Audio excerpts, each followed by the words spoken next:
4 दिन की जोरदार तेजी के बाद बाजार में आज कंसोलिडेशन का मोड, लेकिन फिर भी निफ्टी पहुंचा दिन के सर्वोच्च स्तरों पर। निफ्टी फिलहाल 17,324 के स्तर पे। HDFC twins, Infosys, ICICI bank में ज्यादा गिरावट। Nifty bank mid cap index flat, लेकिन फिलहाल निफ्टी बैंक दिन के सर्वोच्च स्तरों पर। रुपए में मजबूती का सिलसिला जारी। एक महीने के शिखर पर पहुंचा $1 का भाव 78 रुपीज 60 पैसे के पास। 3 दिन में ₹1 से ज्यादा का सुधार। आरबीआई की क्रेडिट पॉलिसी से पहले सरकारी बैंकों में तेजी कायम। 5% ज्यादा उछलकर बैंक ऑफ बड़ौदा बना top gainer. UCO bank, Canara bank, bank of India सभी शेयरों में तेजी। एसबीआई पहुंचा अपने करियर के सर्वोच्च स्तरों के पास। कच्चे तेल में नरमी से पेंट शेयरों में उछाल। 17% से दौड़ा कंसाई नैरोलैक। कच्चे तेल और नतीजों का दिखा असर। Berger, Asian paint, Indigo paint में भी रौनक। और पहली तिमाही में अच्छे नतीजों से 17% ज्यादा का उछाल दिखा गया जोमेटो में। कंपनी के घाटे में आई कमी। गोल्डमैन सैक्स और मॉर्गन स्टैनले के दिए ₹100 के करीब के लक्ष्य। कंपनी का नाम बदलकर होगा अब एटर्नल।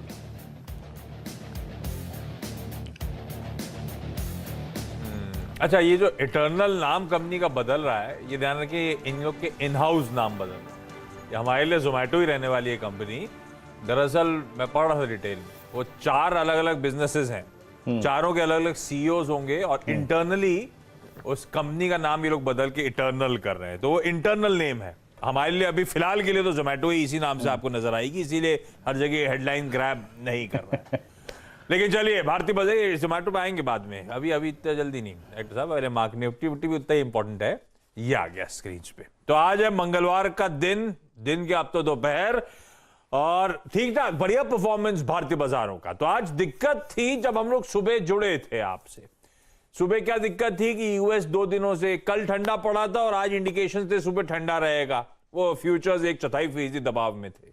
फिर वो यूएस के फ्यूचर, सारा एशिया हमारे खुलने से पहले थोड़ा सा सिंक होना शुरू हुआ, दबाव दिखाना शुरू हुआ, क्योंकि कुछ जियोपॉलिटिकल कंसर्न्स की बात छिड़ी सुबह कि नैन्सी पेलोसी वो ताइवान जाएंगी।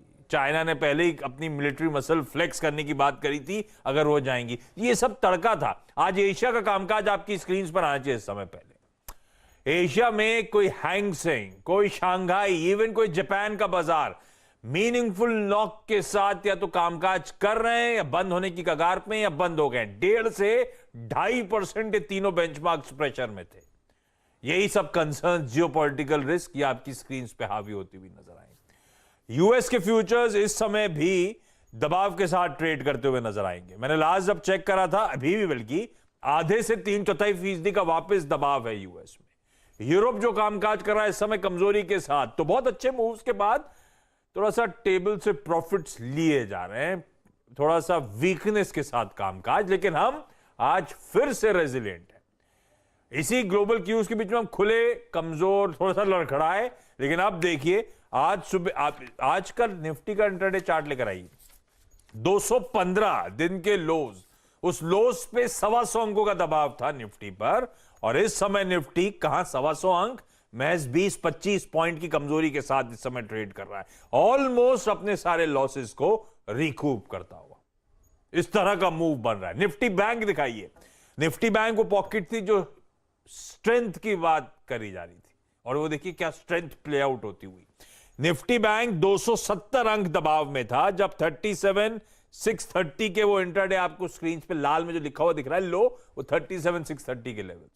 कहां वो 270 अंक दबाव, और इस समय 90 पॉइंट की मजबूती। दिन के लो से 350 पॉइंट घूमता हुआ निफ्टी बैंक इस समय आपको नजर आएगा। इस तरह से मोमेंटम, कमजोर ग्लोबल क्यूज के बावजूद भारतीय बाजारों का इंटैक्ट। एक काम करते हैं, मैं मार्केट को और डायसेक्ट करूंगा। पहले वीरू से जान लेते हैं आज का अब तक का कामकाज। और उन्होंने जो, वीरू क्या करते हैं जब शो नहीं होता ना, तो ये अपने सामने स्क्रीन खोले रहते हैं और पता नहीं क्या देखते ही रहते हैं, पता नहीं क्या क्या ऐड कर रहा होता है, कौन कौन से भाव चलते रहते हैं इनकी स्क्रीन पे। तो इन्होंने जो पिछले 3-4 घंटे में देखा है, अब वो समझ लिया जाए। तो आज सुबह का जो बड़ा जो बेस था पहला 234 170 176 के जोन्स, तो उसी बेस को रिस्पेक्ट करते हुए 215 के लेवल से ये बाजार वीरू घूमा और वो स्ट्रेंथ दिखा रहा है ग्लोबल पीयर्स के सामने। क्या लग रहा है निफ्टी को देखकर, इस रेजिलियंस को आप कैसे रीड कर रहे हो? देखिए आशीष, पहले तो एक अलर्ट दे दूं मैं यहाँ पे कि बीते लगभग 40 मिनटों में तमाम ऑटो स्पेस के जितने लीडर्स हैं, सारे ऑटो में प्रीमियम्स कॉल्स की जो हैं वो डे हाई पे फ्लोट कर रहे हैं। और मेरे ख्याल से जब आप इस कार्यक्रम की तैयारी कर रहे होंगे आने की, वहाँ से लेके अब तक के प्रीमियम्स में लगभग आप समझ लीजिए आशीष 30% की इजाफा है। 30% का इजाफा। मैं सिर्फ एक अलर्ट दे रहा हूँ कि थोड़ा बतौर ट्रेडर ऑटो पे फोकस कीजिए। निफ्टी ऑटो इंडेक्स और ऑटो स्टॉक्स में बिहेवियर काफ़ी ठीक ठाक है, यानी मुझे निफ्टी की स्ट्रेंथ को खेलने के लिए एक स्पेस नज़र आ रहा है और वो है निफ्टी ऑटो आपकी स्क्रीन पे। पहली चीज़ ये आशीष, देखिए आशीष, हमारा क्लियर कट व्यू था यहाँ पे। आज हम ट्रेड अगर लेंगे या फिर ड्यूरिंग द डे आप ट्रेड लीजिए तो just respect the first pace, वो था पुट राइटर का जोन आशीष। 215 क्यों लो है? क्योंकि आपने सुबह देखा था आशीष कि 200 पे ही कल सबसे स्ट्रॉन्ग पुट राइटिंग थी, वहां से हमें पुल बैक मिला। और मैं कहूंगा अगर आपके पास लॉन्ग है, उस अप्रोच के मुताबिक अगर आपने लॉन्ग लिया है, बहुत से लोगों ने ट्विटर में मेंशन किया कि we have taken a long, तो जनाब उस लॉन्ग को रखिए। ये थोड़ा सा रिस्क वाला दिन है, लेकिन अगर आप निकाल गए तो रिवॉर्ड मिलेगा। तो उस लॉन्ग को रखिएगा, चाहे आप डे ट्रेडर हैं तो भी, क्योंकि मेरे को आखिरी में ये स्विंग काफ़ी अच्छा होता हुआ नजर आ रहा है आशीष। आप जरा आशीष एक बार इस वक्त के स्टैट्स देखिए निफ्टी के। निफ्टी बैंक भी अपना वो जो सुबह का हमारा टारगेट था आशीष, आपको याद होगा 38,030 हमने टारगेट रखा था। 38,026 निफ्टी बैंक का अभी का इंट्राडे हाई है और निफ्टी बैंक अब उस लेवल को काटने की तैयारी करता हुआ। तो मेरे पास दो फोर्सेस हैं, ऑटो और बैंक्स, जो कि अच्छा कर रहे हैं। या आपकी स्क्रीन पे कॉल्स के स्टैट्स है आशीष। आप पुट राइटर्स के पास कन्विक्शन है और अगर हम 17,300 के ऊपर कुछ देर और टिके रहे तो कल का हाई अगर बाइसेक्ट कर दें तो इस फोर्स में उसको काटना कोई भी बड़ी बात नहीं होगा आशीष। तो स्टे लॉन्ग अगर निफ्टी में आपने सुबह का ट्रेड लिया है। और पुट राइटर्स के पास कन्विक्शन भी है। 17,300 की पुट करीब 60 लाख का आउटस्टैंडिंग वायर होल्ड करती है। दूसरी चीज, ऑटो पे और बैंक्स पे मेरा फोकस रहेगा आशीष। हमने पहला ट्रेड लिया था सरकारी बैंकों में, आज बैंक ऑफ बड़ौदा वो टॉप गेनर है। कैनरा, एसबीआई पे हमने सुबह बातचीत शुरू करी थी और आप यकीन मानिए आशीष, अब वो 38,030 का लेवल भी निकल गया है। और सुबह क्या बात हुई थी कि 38,030 का लेवल अगर निकलेगा तो आपको एक फोर्स मिलेगी और वो फोर्स आपको किस जोन तक ले जाएगी, और वो जोन होगा करीब करीब 38,229 और 390। 390 कल हो सकता है, लेकिन बहुत स्ट्रॉन्ग चांसेस है आशीष कि 38,229 की तरफ आप फ्लोट करें, क्योंकि सरकारी बैंकों में आज स्ट्रेंथ है। एक बार ऑप्शन स्टैट्स लेके आइए, जरा लेके आइए स्टैट्स, और क्या कह रहे हैं ये स्टैट्स उसको देखने की कोशिश करते हैं। बैंक निफ्टी के आशीष पुट्स में सिवियर राइटिंग है, कॉल्स में शॉर्ट कवर हो रहा है। प्राइवेट बैंक अच्छा कर रहे हैं, पीएसयू बैंक्स भी अच्छा कर रहे हैं। लुक एट 38,000 की पुट आशीष, वहां पे स्ट्रॉन्ग पुट राइटिंग है। 38,000 की कॉल 41 लाख का आउटस्टैंडिंग वायर होल्ड करती है, लेकिन अब हम उसके ऊपर ट्रेड कर रहे हैं। उसके ऊपर बड़े कोई कॉल राइटर नहीं है और पुट राइटर्स में कन्विक्शन है। तो आशीष मेरे ख्याल से आखिरी 1 घंटे का जौहर रहेगा बैंक निफ्टी में टुवर्ड्स 38,229, 38,250, और मेरी निगाहें रहेंगी बैंक निफ्टी और पूरे के पूरे ऑटो स्पेस में। निफ्टी का स्विंग आशीष लगभग 17,356 से 388 तक का पॉसिबल मेरे को लग रहा है इस क्लोजिंग में। आशीष, ओवर टू यू। बहुत बढ़िया। तो ये हो गया भाई निफ्टी बैंक, इन दोनों की चाल, और निफ्टी बैंक हर टिक के साथ अपना मोमेंटम, अपनी तेजी, अपनी रिकवरी का मोड और इंप्रूव करता हुआ आपको नजर आएगा। निफ्टी इन ग्रीन, सेंसेक्स तो आ चुका है, निफ्टी भी किसी भी वक्त इन ग्रीन आता हुआ नजर आएगा। इस समय जो स्टॉक्स मदद कर रहे हैं कुछ वो बता देता हूं। Axis bank, Kotak Mahindra bank को स्क्रीन पर लेकर आइए। कोटक तो खैर अच्छी स्ट्रेंथ के साथ मूवी कर रहा था, लेकिन ये वो हेवी वेट्स हो गए वेटेज के लिहाज से प्राइवेट बैंकिंग मेजर्स, जो बहुत बढ़िया मूव दिखा रहे हैं। एक काम करिए, ऐसे ही आप क्योंकि हेवी वेट है, लार्सन एंड टूब्रो और इन्फी को उठाइएगा। ये दोनों वीक हैं आज के ट्रेडिंग सेशन में।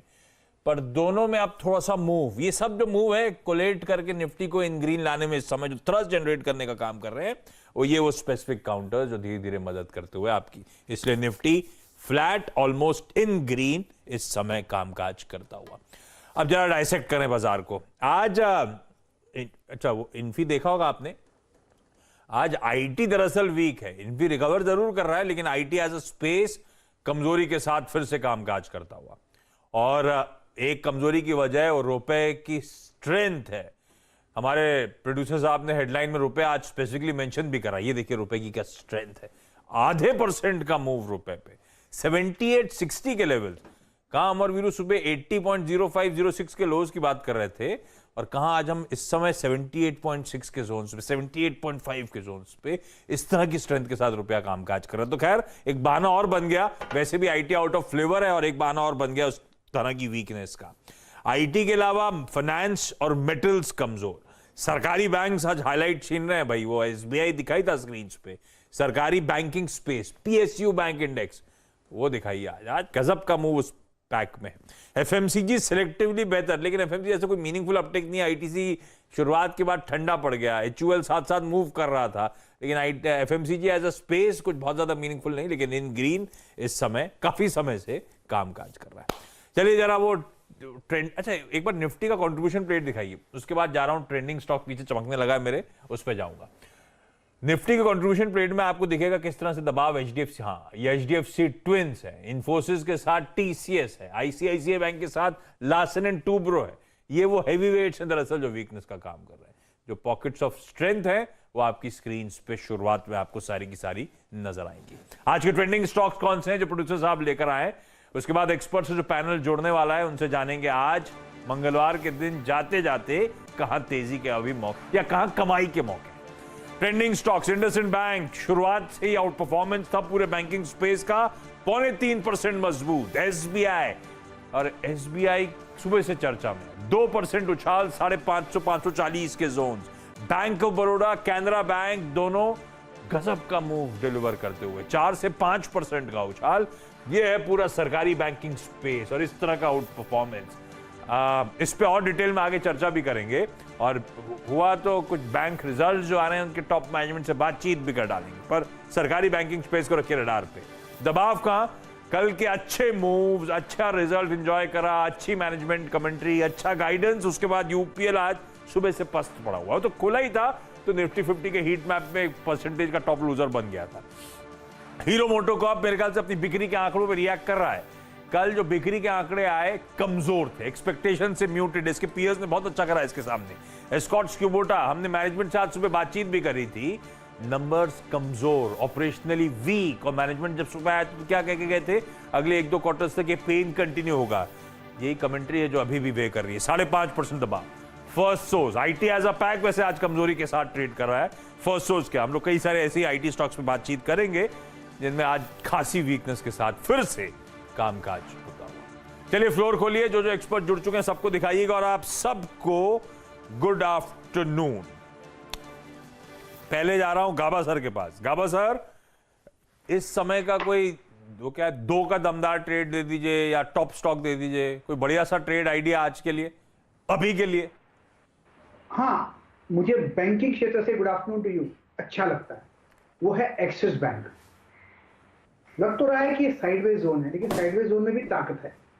तो एक्सिस बैंक को मुझे लगता है कि आपको मिलना चाहिए। स्टॉक होगा 726 का, अपसाइड टारगेट करीब 740 के, 750 के नजर आते हैं एक्सिस बैंक आज का। गुड आफ्टरनून भी प्रकाश सर ने एक्सिस बैंक को ही बोला है। बैंकिंग स्पेस से good afternoon to you Axis bank 734 पे बाय ट्रेड। आशीष आपका अभी गुड आफ्टरनून पेंडिंग है, अभी पेंडिंग है। इससे पहले कि आपको गुड आफ्टरनून कहा जाए, हाँ आपको गुड आफ्टरनून कहा जाए, एक ट्रेड लेते हैं। मानस वाकई गजब से मार्केट में इस वक्त, और मैं 1-2 स्टॉक्स को देख रहा था जो कि डे हाई पे फ्लोट कर रहे हैं। एक तो निफ्टी डे हाई पर है, बैंक निफ्टी 38,070। आपने देखा ऑटो स्पेस में मारुति डे हाई पर 290 नहीं सॉरी गलत पड़ गया मैं, 9170 स्पॉट में। क्या हुआ है मारुति में इस वक्त, और आपका कन्विक्शन ट्रेड? जी मैंने शॉर्टलिस्ट किया था इस टाइम के कन्वेंशन ट्रेड के लिए, क्योंकि देखिए ऑटो में तो लगातार स्ट्रेंथ दिख रही है। और मॉर्निंग में 7 बजे के शो में भी आशीष जी के साथ मैंने मेंशन किया था कि जो ऑटो है, जो फोर व्हीलर स्टॉक्स है, तीनों फोर व्हीलर स्टॉक्स हैं जो लार्ज कैप हैं, उन तीनों में ब्रेकआउट देखने को मिला और मारुति भी उन्हीं में से एक है। आज कंसोलिडेशन मॉर्निंग से देखने को मिल रहा था, लेकिन सडनली पिछले करीब आधे घंटे में हमें काफी अच्छा बाइंग इंटरेस्ट मारुति में देखने को मिला है। मेरा समझना है कि क्योंकि 9100 के लेवल्स ब्रेक हो गए हैं मारुति में, अब आपको शायद 9325 तक के स्तर देखने को मिल सकते हैं। इसलिए 150 से 200 रुपए की तेजी आपको करंट लेवल से देखने को मिलेगी। करंट लेवल्स पे खरीदारी करने की राय रहेगी। 9074 के नीचे आपको स्टॉप लॉस रखना है। और यहाँ पर आप 9200 का कॉल ऑप्शन भी ले सकते हैं, जिसके भाव 244 के आसपास चल रहे हैं। करंट लेवल्स पे खरीदारी करिए 190 के स्टॉप लॉस के साथ 375 रुपए के टारगेट के लिए। गजब है, 9200 की कॉल आप वकालत कर रहे हैं, इसकी 245 पे ट्रेड कर रही है मारुति डे हाई। वाकई मैं वो कह रहा था ना, आशीष से डिस्कस कर रहे थे हम लोग कि ये बीते आधे घंटे में गजब का, अगर आप देखें स्पार्क टॉटा है ऑटो स्टॉक्स में। आशीष बहती जी, आपका कन्वेंशन कॉल क्या रहेगा इस वक्त का? गुड आफ्टरनून वीरेन जी, गुड आफ्टरनून एवरीवन। वीरेन जी, जो कन्वेंशन कॉल आ रहा है वो कोटक बैंक पे ही आ रहा है। पूरा बैंक निफ्टी की जो रैली आई है प्राइवेट बैंकिंग सेक्टर से, कोटक ने उसको लीड किया और जिस हिसाब से कोटक ने आज ब्रेकआउट दिया है वापस, काफ़ी इम्प्रेसिव है। हमें लगता है कि यहाँ से एक फर्दर फ्रेश मूव जो इसे 1930 तक के लेवल्स के लिए तैयार हो गया है। तो 1930 के टारगेट के लिए करंट लेवल पे खरीदारी की सलाह रहेगी। 1860 का स्टॉप लॉस मेंटेन करना है। कोटक महिंद्रा बैंक आपकी स्क्रीन पर आप देखें अच्छा करता हुआ, यहाँ पे आपको 1860 का स्टॉप लॉस रखना है और ये ट्रेड आपके लिए काम करके देगा। एक दो चार चेक और ले लेते हैं। कॉल्स हो गई इस वक्त की, अगर आप देखें 3 महत्वपूर्ण, कोटक महिंद्रा बैंक, साथ ही साथ एक्सिस बैंक और मारुति पर अगर आप देखिए 3 कन्विक्शन कॉल निकल के आ रहे हैं। मारुति वाकई अगर आप देखें स्पार्क लौटाता हुआ।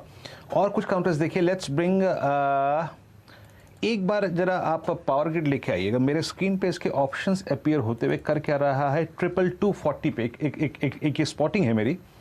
मानस प्लीज चेक कीजिएगा इस स्टॉक को। पावर ग्रिड ये है 9 मई 2022 से लेकर अब तक की स्लोपिंग डाउनवर्ड चैनल का ब्रेकआउट और ऑप्शन के स्टेटस को कंफर्म करते हुए सारी कॉल्स डे हाई पर ट्रेड करते हुए आपका व्यू पावर ग्रिड पर 3 रुपए 65 पैसे ऊपर 0.25% का इजाफा यहाँ पर। देखिए बहुत पॉजिटिव व्यू है। आज मॉर्निंग में भी मेरी नजर थी इसके ऊपर, क्योंकि कल स्टॉक ने अपने 100 डे 50 डे मूविंग एवरेज को रीगेन कर लिया था। एक प्राइस ब्रेकआउट ऑलरेडी 217 रुपए के ऊपर आ गया था। हालांकि वॉल्यूम्स का फॉलोअप नहीं था, लेकिन आज के पैटर्न्स और वॉल्यूम्स को देख के तो लगता है कि अब शायद अब स्टॉक तैयार हो गया है 234 235 के रेंज को टेस्ट करने के लिए। करीब करीब 12 से 13 रुपए का आपको करंट लेवल से देखने को मिल सकता है। अभी भी खरीदारी करने की राय रहेगी। पोजीशन ट्रेड लीजिए 219 के स्टॉप लॉस से कम 230 का टारगेट सेट करिए, और या तो 225 का कॉल ऑप्शन ले लीजिए, वो भी अच्छे प्राइस में है। 4 रुपए का प्रीमियम चल रहा है। करंट लेवल्स पे खरीदारी करिए 3 रुपए के स्टॉप लॉस के साथ, और यहाँ पर आपको 7 रुपए तक के टारगेट देखने को मिल सकते हैं। पावर ग्रिड अगर आप देखें आपकी स्क्रीन पर 225 की कॉल ऑप्शन अगर आप देखें 4 रुपए 20 पैसे के आसपास ले सकते हैं, ये अच्छा करता हुआ। ओके, देखिए यहाँ पर 2 स्टॉक्स का जिक्र हुआ, एक्सिस बैंक का और साथ ही साथ कोटक महिंद्रा बैंक का।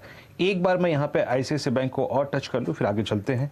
आईसीआईसीआई बैंक भी डे हाई पर आके ट्रेड करता हुआ 820 और लोअर शेडो काफ़ी वाइल्ड हो गई है, काफ़ी wild lower shadow, that means price नीचे नहीं टिका। और एक और चीज़, प्राइस ने इवन अपने 10 डे एक्सपोनेंशियल मूविंग एवरेज को नहीं अगर आप देखें छुआ। प्रकाश सर, आईसीआईसीआई बैंक ग्रिप तो स्ट्रांग लग रहा है इस स्टॉक का, आपका टेक क्या होगा सर? बिल्कुल, मैं सोच रहा था ये स्टॉक रडार पे रखूं। अप मूव ऑन है, जो आपने डिस्क्राइब किया बार, बिल्कुल वैसा ही बार है। इस बार में स्ट्रेंथ है, आज नहीं तो कल आईसीआईसीआई बैंक में जरूर जाएगा। कि बैंकिंग में 5 स्टॉक्स हैं, उसमें 2 स्टॉक्स महिंद्रा, कोटक महिंद्रा और स्टेट बैंक तो अच्छा लग रहा है, और थर्ड जो साथ में देगा वो आईसीआईसीआई बैंक देगा। मुझे लगता है 832 तक जाना चाहिए। स्टॉप लगाइए उसके नीचे 812 का। एग्रेसिव ट्रेड है लेकिन सेफ ट्रेड है on the long side ICICI bank. बढ़िया भाई, आईसीआईसीआई बैंक को रखिए रडार पे। गजब मूव्स आ रहे हैं भाई सारे के सारे स्पेस में। अच्छा, हो गए स्टॉक पिकिंग कई सारी। एक्सपर्ट्स ने अपने बहुत बढ़िया ट्रेड्स बता दी, वीरू ने अपनी निफ्टी स्ट्रैटेजी बता दी। कल सुबह का 10 बजे का सवाल जो है वीरू, वो नीरज वाजपेयी देके चले गए अपन लोग को कि कौन से ऑर्गन में क्या सब 75% से ज्यादा पानी होता है ह्यूमन ऑर्गन में। गावा सर एक बहुत इंटरेस्टिंग सवाल लेकर आए हैं। हैं। गावस्कर, वो सवाल क्या है आपका भाई? ऐसा क्या चीज है जो गूगल को पता नहीं?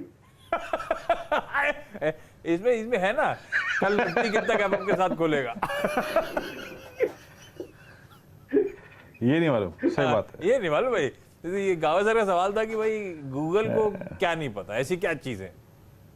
ये इंटरेस्टिंग है वैसे, कभी सोचना पड़ेगा, उसके बाद कभी सवाल माउंट करेंगे। लेकिन ऐसे एवरेशन के तौर पे तो नरेंद्र मोदी जी फिर से पीएम बनेंगे नहीं बनेंगे, अभी तो ये भी नहीं पता है गूगल को।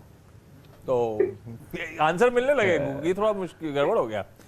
लेकिन हाँ, इंटरेस्टिंग है। सुबह हम लोग यही बात भी कर रहे थे कि कौन से स्टॉक्स हैं जो, या कौन सी चीजें हैं गूगल को ना पता हो, या गूगल से कैसे हम लोग बच के उस तरह के सवाल सामने पोस्ट करें।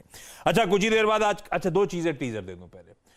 4 का चौका का जो पहला अंश है वो कुछ ही देर बाद बहेती साहब के पास हम लोग जाने वाले हैं, अब से कुछ ही मिनटों बाद, और उनसे जानेंगे आज का सस्ता ऑप्शन कौन सा है।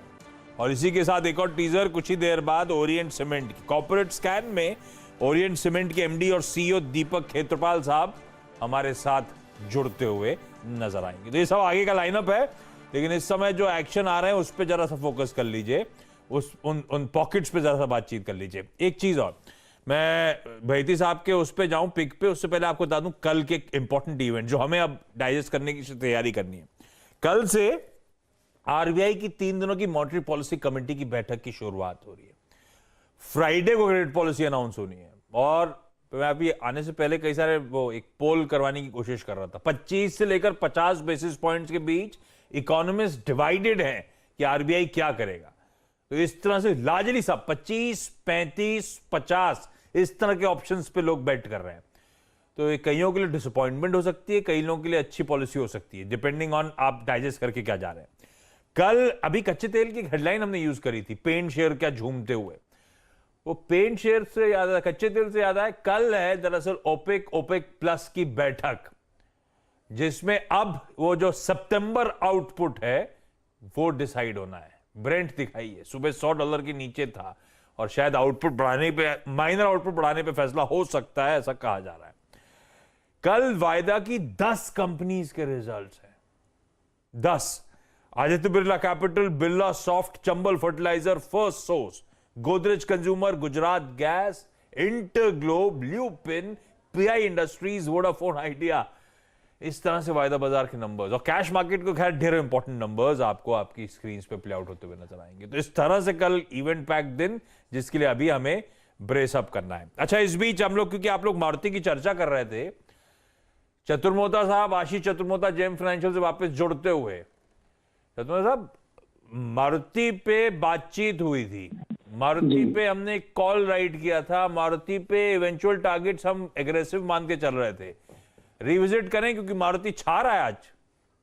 बिल्कुल आशीष जी, तो देखिए मारुति पे पहला कॉल तो हमने 22 जून को आपके चैनल पे 7750 पे दिया था, और कल 10 बजे के शो में करीब 9000 के आसपास स्टॉक ट्रेड कर रहा था। तब हमने इस पे एग्रेसिव टारगेट दिए थे कि ये स्टॉक अपने ऑल टाइम हाई को क्रॉस करेगा, और 10,000 रुपए की, यानी कि करीब 5 डिजिट में मारुति का शेयर देखने को नजर आ सकता है। तो आज अभी ऑलरेडी एक अच्छा मूव हमें देखने को नजर आ रहा है, और ये जो नया मूव मिला है ये ऑब्वियसली 52 वीक हाई तो है ही, और साथ ही साथ करीब करीब अपने 3 साल से 4 साल के कंसोलिडेशन का ब्रेकआउट है।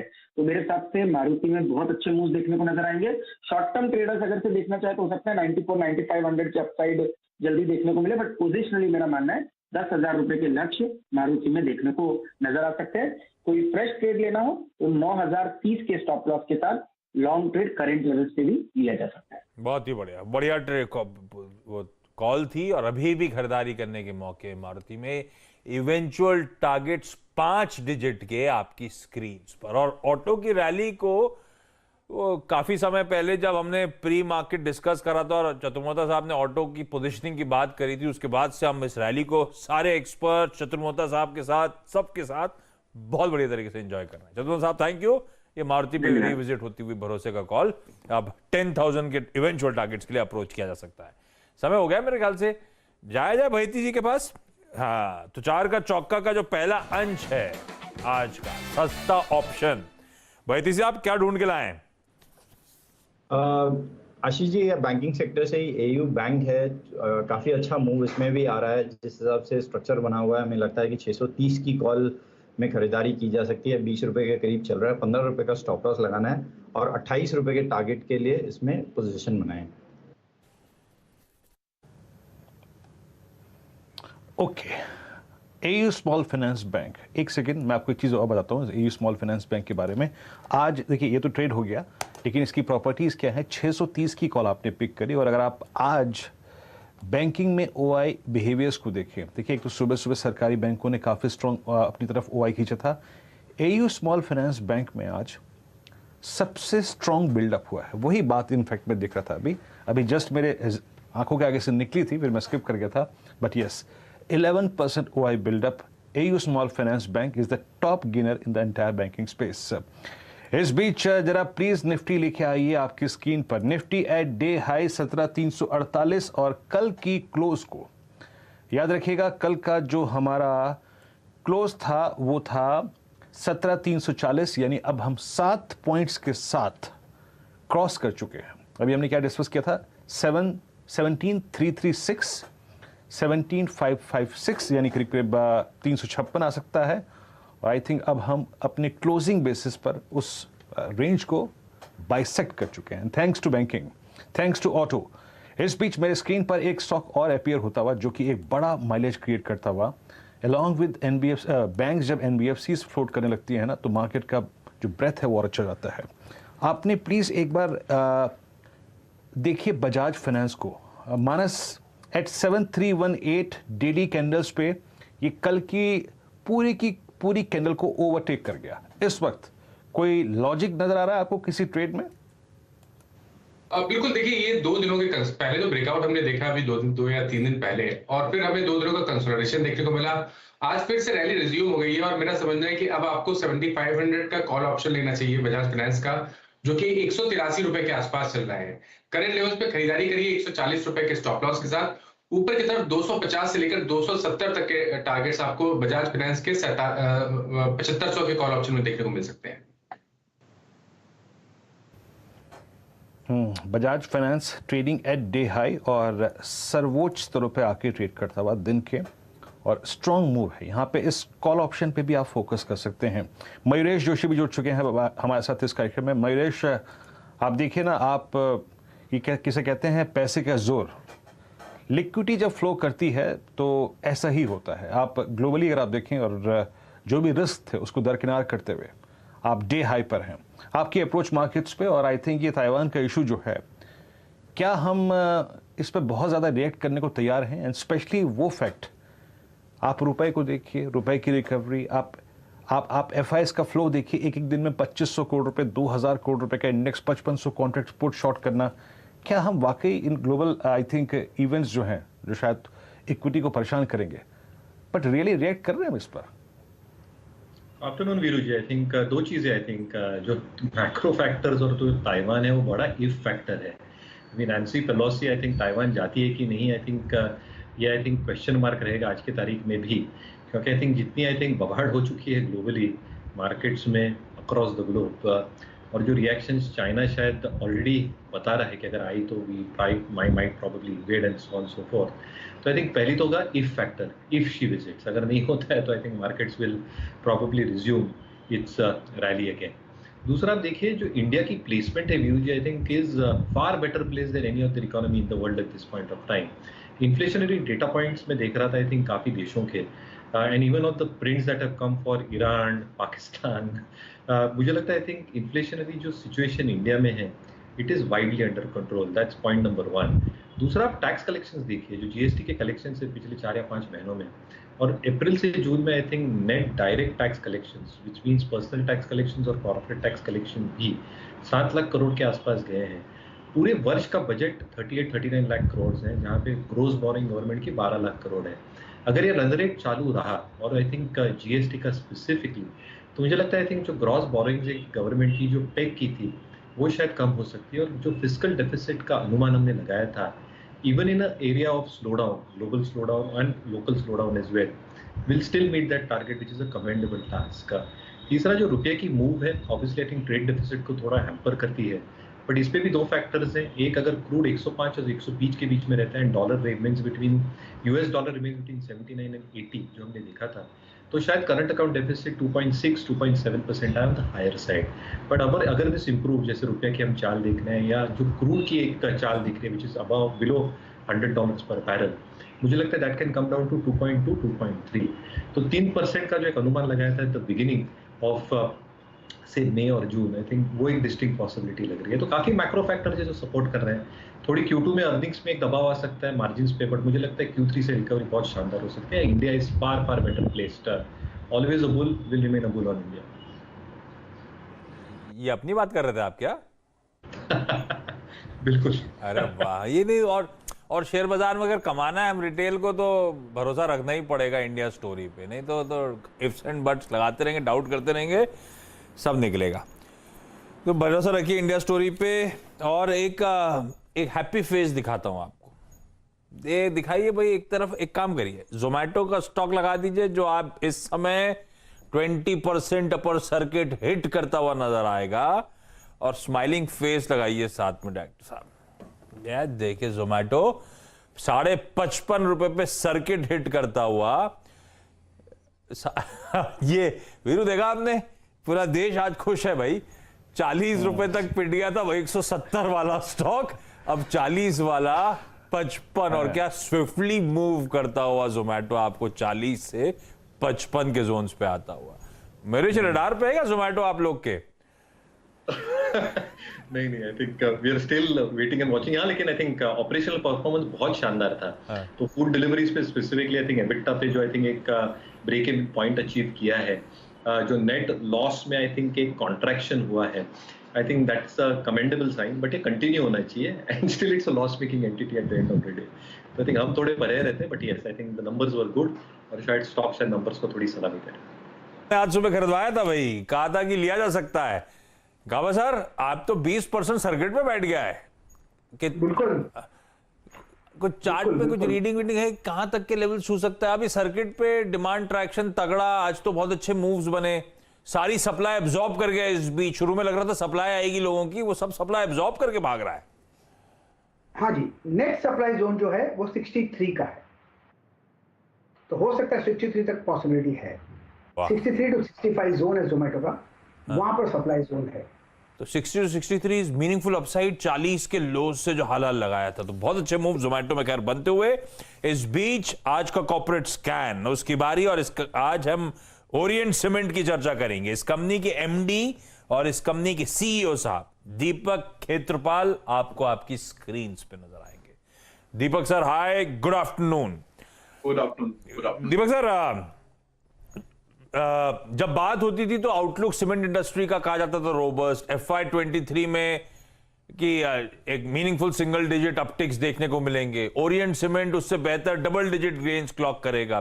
पर वो FY23 का जो आगाज हुआ फर्स्ट क्वार्टर, वो वॉल्यूम मोमेंटम तो बेहद टिपिड है, महज 1% का वॉल्यूम जंप देखने को मिल रहा है।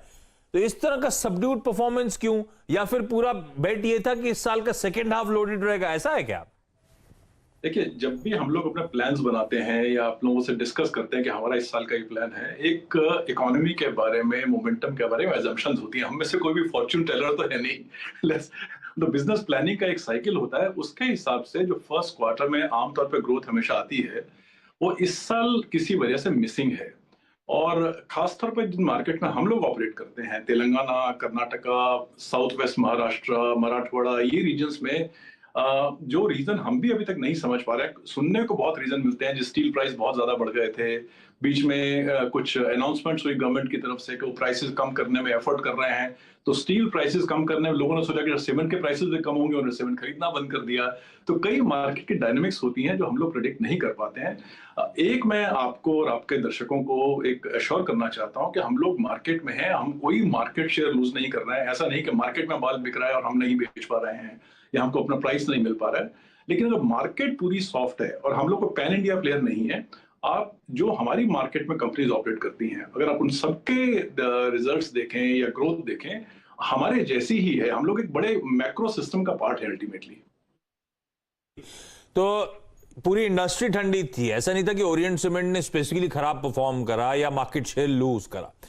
तो ये बात सही है, हम लोग फॉर्च्यून टेलर है नहीं, मैक्रो एनवायरमेंट्स कैसे प्ले आउट होंगे ये इफ्स एंड बट्स लगे रहते हैं हमेशा। लेकिन अब इस समय की ताजा स्थिति को अब देखते हुए रिविजिट करा जाए सर, किस तरह का अब डिमांड इंप्रूवमेंट सीक्वेंशली आप लोग एक्सपेक्ट कर रहे हो? ये साल दरअसल सीमेंट डिमांड के लिए कैसा रह सकता है? और दूसरा, क्योंकि मॉनसून का फेज है तो आमतौर पे प्राइस कट्स वगैरह देखने को मिलते हैं, इस बार भी कुछ मीनिंगफुल प्राइस कट्स तो नहीं आ गए?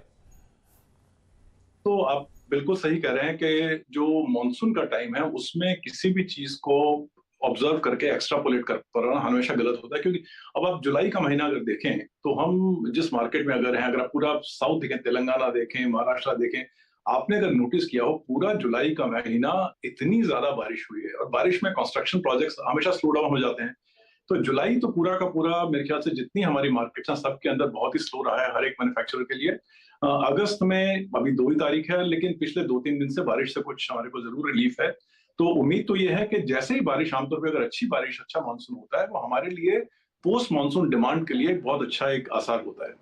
तो हम तो यही उम्मीद करके चल रहे हैं कि अगर हम पहले क्वार्टर में जो हम ग्रोथ चाहते थे कि 7-8% की, 9% की ग्रोथ में नहीं मिल पाई है, तो अभी भी हमारा मानना तो यही है कि सेकेंड हाफ में हम लोग जरूर इस ग्रोथ को देख पाएंगे, क्योंकि सीमेंट का जो रिक्वायरमेंट है वो कम नहीं है, लेकिन किस टाइम पर ट्रिगर होती है, कब आती है, ये थोड़ा सा हम लोग टाइम वाइज नहीं कर पाते हैं। तो मैं अभी भी मेंटेन करूंगा कि जो हमारा एक टारगेट चल रहा है कि हम लोग 10% के आसपास ग्रोथ कर पाए लास्ट ईयर के, वो हम भी अभी भी चेज कर रहे हैं उसको। जहां तक प्राइसेस का सवाल है, सीमेंट इंडस्ट्री में देखिए, आज की डेट में सबसे बड़ी प्रॉब्लम ये है कि हमारा जितने भी हम मैन्युफैक्चरर्स हैं उसमें एनर्जी की शॉर्टेजेस की वजह से प्राइसेस, कॉस्ट जो है बहुत बढ़ गई है। हर एक का आदमी का 600-700 रुपए पर टन कॉस्ट बढ़ा है। प्राइसेस उसके हिसाब से बढ़ नहीं पाए हैं। ये नहीं कि प्राइस कम हो गए हैं, लेकिन जो बढ़ने चाहिए थे इस कॉस्ट को कस्टमर्स को पास ऑन करने के लिए, वो गुंजाइश मार्केट में डिमांड के सॉफ्टनेस की वजह से अभी नहीं मिल पाई है। तो मानसून का महीनों में भी अभी कोई ऐसा। दीपक सर जी, ओके, एग्जैक्टली आपने अगर आप देखें 2-3 फ्रंट्स पे बातें क्लियर कर दी। अभी आपने आशीष के प्रश्न के उत्तर में डिमांड, साथ ही साथ स्थिति क्या है, और अभी आपको वो प्राइसेस नहीं मिल पा रहे हैं जिसके चलते वो कॉस्ट प्रेशर्स को अगर आप देखें आप पास ऑन कर पाए। अब जो मार्जिन्स की अगर आप देखें इस क्वार्टर में आपके रहे 14.3 के ट्रेजेक्ट्री में सर, आई मीन अगर आप देखें तो वाई बेसिस पे अप्रॉक्सीमेटली 26.9 मार्जिन्स कमांड करते थे आप। अब जिस प्रकार का कॉस्ट प्रेशर है, पिछले 1-2 महीने में कॉस्ट किस तरफ गई हैं, और अगले 1-2 क्वार्टर्स के लिए सर ये मार्जिन्स की ट्रेजेक्ट्री क्या रहेगी? मोर लेस 15-14 की रेंज में ही रहेगी, या फिर इसमें कुछ रिलैक्स मिल सकता है, कुछ कूल ऑफ हो सकता है अगर आप देखें कॉस्ट प्रेशर? देखिए, कुछ कॉस्ट प्रेशर ईज होने के आसार हैं। आसार का मतलब यह है कि अगर हम आज की डेट में इंटरनेशनल कोल प्राइसेस देखें, पेटको प्राइसेस देखें, तो पिछले 10 दिन के अंदर कम से कम 5-10% की रिलीफ है। लेकिन वो जो एक कम कीमत का फ्यूल जो जब तक वो हम इंपोर्ट करके इंडिया लाके अपने प्लांट्स में लाते हैं, उससे 2-3 महीने का गैप होता है। आज की डेट में जो फ्यूल हमारे पास अवेलेबल है उसकी कॉस्ट हमने 3-4-5 महीने पहले कमिट कर दी थी। तो Q2 में मुझे कोई गुंजाइश नहीं लग रही है कि हमको फ्यूल प्राइसेस में कोई सेविंग मिल पाए। लेकिन हाँ, उसके आगे सेकेंड हाफ शुरू होने पे जरूर हमारा जो फ्यूल आएगा वो अब से जो दाम है उससे कम में आएगा। लेकिन कॉस्ट की बात तो हमें मालूम है क्योंकि हम बुक करते हैं उसको एडवांस में। लेकिन मार्केट में डिमांड और प्राइस क्या रहेंगे वो भी डिटरमाइन करेंगे कि हमारा ऑपरेटिंग मार्जिन कितना रहना चाहिए। ठीक, तो जब तक डिमांड इंप्रूव होके प्राइस इंप्रूव नहीं होता, कोई भी एक वन साइडेड कॉस्ट को लेके हम लोग मार्जिन का इंडिकेशन देते हैं वो ठीक नहीं रहेगा। अभी थोड़ा तकलीफ का दिन है, थोड़ी दिक्कत है, हम लोग मैनेज कर पा रहे हैं, जितनी हमारी एफिशिएंसीज है उसको मैनेज कर रहे हैं, कॉस्ट मिनिमाइज कर पा रहे हैं। लेकिन जो एक सिस्टमिक कॉस्ट हम सबको हिट कर रही है उसका कोई इलाज नहीं है। वो जब मार्केट प्राइसेस कम होंगे तभी हमारे P&L में एंटर कर पाएगा वो। आप सप्लाई साइड की बात है तो उससे याद आया दीपक सर, बड़े बड़े प्लेयर्स एंटर कर रहे हैं, मौजूदा प्लेयर्स, नए प्लेयर्स, सब वन अपमैनशिप की बात कर रहे हैं, कैपेसिटीज ऐड करी जा रही हैं। ये वो वापस वो सप्लाई ग्लट टाइप सिचुएशन में नहीं चले जाएंगे? सारा मामला बिगड़ जाएगा फिर तो। देखिए, जब भी मार्केट में इतना बड़ा एक मूवमेंट होता है कि सबसे बड़े जो हमारे प्लेयर अल्ट्राटेक के बाद में हमारी 2 कंपनीज थी, उन दोनों का एक डील हुई है, वो कंप्लीट होती है। और आपने जैसे सुना कि अब जब इतना बड़ा कोई मूवमेंट ओनरशिप के अंदर होता है तो कंजेक्चर्स मार्केट में बहुत ज्यादा हो जाते हैं। और कुछ अनाउंसमेंट्स होते हैं, कुछ पोस्चरिंग होती है, लेकिन हमने ये देखा है कि फाइनली जितने बड़े कॉर्पोरेट्स हैं वो सारे बहुत सुलझे हुए बिजनेसमैन हैं। ऐसा बिजनेस में कुछ नहीं होने देते कि सबको लॉस उठा के वो अपने शिप ले ले। बातचीत करने में और बात है, पोजिशनिंग जरूर चाहिए हम लोगों को, लेकिन मेरा फेथ है कि जितने बड़े कॉर्पोरेट्स हैं सब लोग बहुत रिस्पॉन्सिबल प्रोफेशनल्स मैनेज करते हैं, और मैं कोई एंटिसिपेट नहीं कर रहा कि इतना उसकी वजह से मार्केट इतनी खराब होगी कि हम सब लोग परेशानी में आ जाए। मुझे उस चीज का इतना डर नहीं है। जाते जाते एक और सवाल सर, दोनों शेयर होल्डिंग पैटर्न्स देख रहा था मैं मार्च और जून के बीच। प्रमोटर्स का स्टेक बढ़ा करीब 50-55 बेसिस पॉइंट्स। पहले आपने कहा भी हुआ है कि आप मानते हो ओरिएंट सीमेंट अंडर प्राइज्ड है। ये प्रमोटर्स के खुले बाजार से माल खरीद रहे हैं, अभी भी अंडर प्राइस नजर आता है, अभी भी मन और खरीदने का क्या? जी बहुत, देखिए अंडर प्राइस तो डेफिनेटली अभी भी बहुत है, क्योंकि अगर हम जो एक वैल्यूएशन की बात करते हैं, या तो आप प्रॉफिटेबिलिटी के मल्टीपल्स देखें, वो हमारा किसी से कम नहीं है, या प्राइस उसकी वैल्यू पर टन ऑफ कैपेसिटी की बात करते हैं, किसी भी पैरामीटर से हम लोग अंडर प्राइस तो हैं। प्रमोटर्स के देखिए जो अपनी एक्टिविटी है शेयर्स खरीदने की, कब खरीदना क्या, ये उनका आउटलुक है। मैं as the manager of the company उस पर मैं कोई कमेंट नहीं कर सकता, और खरीदेंगे, खरीद भी सकते हैं, मेरे को उसके बारे में जानकारी नहीं है। आपने अंडर वैल्यूएशन की बात की, तो उसमें कोई भी पैरामीटर अप्लाई करें आप जिसपे और कंपनी वैल्यू हो रही है, किसी वजह से हमारी कंपनी को वो वैल्यूएशन नहीं मिल पा रहा है। उसकी एक, अगर आप मुझे 2 मिनट देते, एक चीज में और इसमें आपको बताना चाहता हूँ। एक तो कुछ लोगों को ये शिकायत थी हमारी कंपनी से कि हम लोग साउथ बेस ज्यादा है, वहां पे ओवर कैपेसिटी बहुत ज्यादा है, और हमारा मार्केट डाइवर्सिफाई हम लोग नहीं कर पा रहे हैं। तो ये इस बात में जरूर कुछ सच्चाई तो है। तो उसका एक जो सबसे ज्यादा एक्साइटिंग न्यूज है, जो मैं आपके साथ, आपके दर्शकों का शेयर करना चाहता हूं, कि सिर्फ एक 10 दिन पहले राजस्थान गवर्नमेंट ने एक हमारी बहुत पुरानी माइंस हुआ करती थी लाइमस्टोन की, वो उन्होंने हमें वापस करने का ऑर्डर पास कर दिया है। हम लोग उसको माइंस को लेके वहां एक ग्रीनफील्ड कैपेसिटी राजस्थान में क्रिएट करेंगे, जो हमको एक नॉर्दर्न इंडिया मार्केट, जो उत्तर भारत की मार्केट है, जो एक सबसे स्ट्रॉन्ग मार्केट मानी जाती है from demand supply balance perspective, तो वहां हम एक कैपेसिटी अपनी पुटअप करने जा रहे हैं, और वो जो लॉन्ग टर्म वैल्यू क्रिएट करेगी हमारे शेयर होल्डर्स के लिए, उसके बारे में हम लोग को देखना चाहिए, बजाय कि सिर्फ अभी कहाँ है। इससे आगे ग्रोथ प्लान पहले हम साउथ में कर रहे थे कि वहां ब्राउनफील्ड एक्सपेंशन होगा, अभी जो हमको मौका मिल रहा है कि राजस्थान के अंदर एक नया ग्रीनफील्ड प्लांट लगाने का, उसकी तैयारी हम लोग शुरू कर रहे हैं, और उसकी वजह से मेरे ख्याल से एक जो वैल्यू अंडर प्राइस हमारा रहता है शेयर, उसमें जरूर रिलीफ उम्मीद करता हूँ मिलनी चाहिए हमारे को। चलिए दीपक जी, बहुत बहुत शुक्रिया, आप इस कार्यक्रम में शामिल हुए, और नंबर्स पे और भविष्य की अगर आप देखें, आई थिंक महत्वपूर्ण पहलुओं पर आपने हमसे बातचीत की। बहुत बहुत शुक्रिया सर, और best of luck for the next quarters. Meanwhile markets at day high. अभी हमने जो 2 बजे आशीष और मैंने बात करी, एग्जैक्टली हम किन पिवट पॉइंट्स पर फोकस कर रहे थे? 17,356 और 17,388, ऑलमोस्ट 17,370 को आप स्ट्राइक कर चुके हैं। और बैंक निफ्टी याद रखिएगा, जो बात हुई थी हमारे 2 बजे के मुताबिक, 38,000 के कॉल राइटर के जोन के ऊपर जब आप ट्रेड कर रहे हैं, आपने उसको ट्रैप किया है। बहुत स्ट्रॉन्ग चांसेस हैं कि 250-290 आप स्ट्राइक करें, उसमें से हाफ वे हमने कंप्लीट कर लिया है। इट्स 38,141। और रिलायंस एक बार प्लीज डिस्कस करते हैं, और विद स्टैंडर्ड डिस्क्लेमर कि जो आप चैनल देख रहे हैं उसका स्वामित्व प्रबंधन रिलायंस इंडस्ट्रीज के हाथ में है।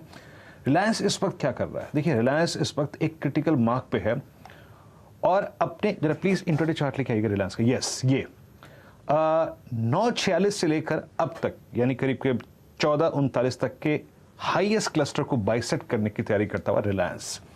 आशीष बहती जी, आपका कोई ट्रेड यहां पर इस वक्त क्या ग्रिप करना चाहेंगे आप रिलायंस को, या फिर आपका व्यू प्लीज?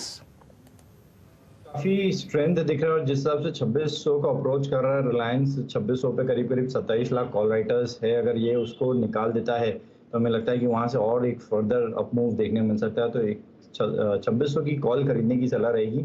61 रुपए के करीब चल रही है, 45 रुपीज का एक एसएल लगाना, और हमें लगता है कि इसमें 80 तक के टारगेट्स देखने मिल सकते हैं। अगर किसी को पोजिशनली है तो जरूर उसमें 2570 का एसएल मेंटेन करे, और 2630 के टारगेट्स के लिए रिलायंस में कैश में भी खरीदारी बनाई जा सकती है। ओके, आपकी स्क्रीन पे आप देखिए Reliance at day high, Nifty at day high, और Nifty bank at day high. दिन के सर्वोच्च स्तरों पे सारे इंडेक्सेस आके ट्रेड करते हुए। चलिए अब चलते हैं हमारे खास सेगमेंट मिड कैप फंडा। मयूरेश जी के सौजन्य से ये स्टॉक आएगा, आइए देखते हैं क्या पिक किया हमने आज का मिड कैप फंडा। मयूरेश जी बताइए, क्या है आपका मिड कैप फंडा? तो वीरू जी, आई थिंक जो मार्केट्स में इंडिया को पसंद आ रहा है वो है Indian hotels eight this point of time. 2-3 चीजें हो रही है। आई थिंक पूरा अनलॉक ट्रेड तो चल ही रहा है, बट आई थिंक ये जो एसेट लाइट मॉडल यूज कर रहे हैं नए होटल्स खोलने के लिए, इससे इनका कैपेक्स अच्छा खासा बच जाएगा। तो इनकी जो आई थिंक एक विजन है कि 300 होटल्स पहुंचना है ओवरऑल पोर्टफोलियो में, जिसमें मिक्स 50-50 होगा, ओन्ड और लीज का 50% 300 में से, और बाकी 50% will be management contracts through.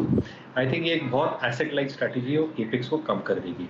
दूसरा आप देखिए, आई थिंक जो उनकी नेट कैश बैलेंस शीट हो जाएगी इन द नेक्स्ट फ्यू मंथ्स, और जो EBITDA मार्जिन्स पे ऑपरेट कर रहे हैं, लगभग उम्मीद ये लगाई जा रही है कि 32 से 33% की मार्जिन शायद इंडियन होटल्स पोस्ट करें in the next few months. That itself is a very very encouraging sign. तीसरा, आई थिंक जो रूम यूटिलाइजेशन लेवल है, I think that should start inching higher, क्योंकि सेकंड हाफ में जो पंच up करके holidays आएंगे दिवाली के साथ, क्रिसमस के साथ, और इनकी जो प्रॉपर्टीज है अक्रॉस, आई थिंक प्रीमियम है, सब प्रीमियम है, इकोनॉमी लेड प्रॉपर्टीज है, led by Vivanta, ginger and the Taj group at the top. I think सारे आई थिंक स्पेंडर्स को आई थिंक अट्रैक्ट करती है, और इसके लिए आई थिंक जो वॉल्यूम लेड ग्रोथ आएगी because of high utilisation levels with an improved EBITDA margin and a cash position. I think बहुत कम होटल कंपनीज हैं जिनके पास लेवरेज नहीं होती और एक स्कोप होता है कि अर्निंग्स का प्रभाव बढ़ाए।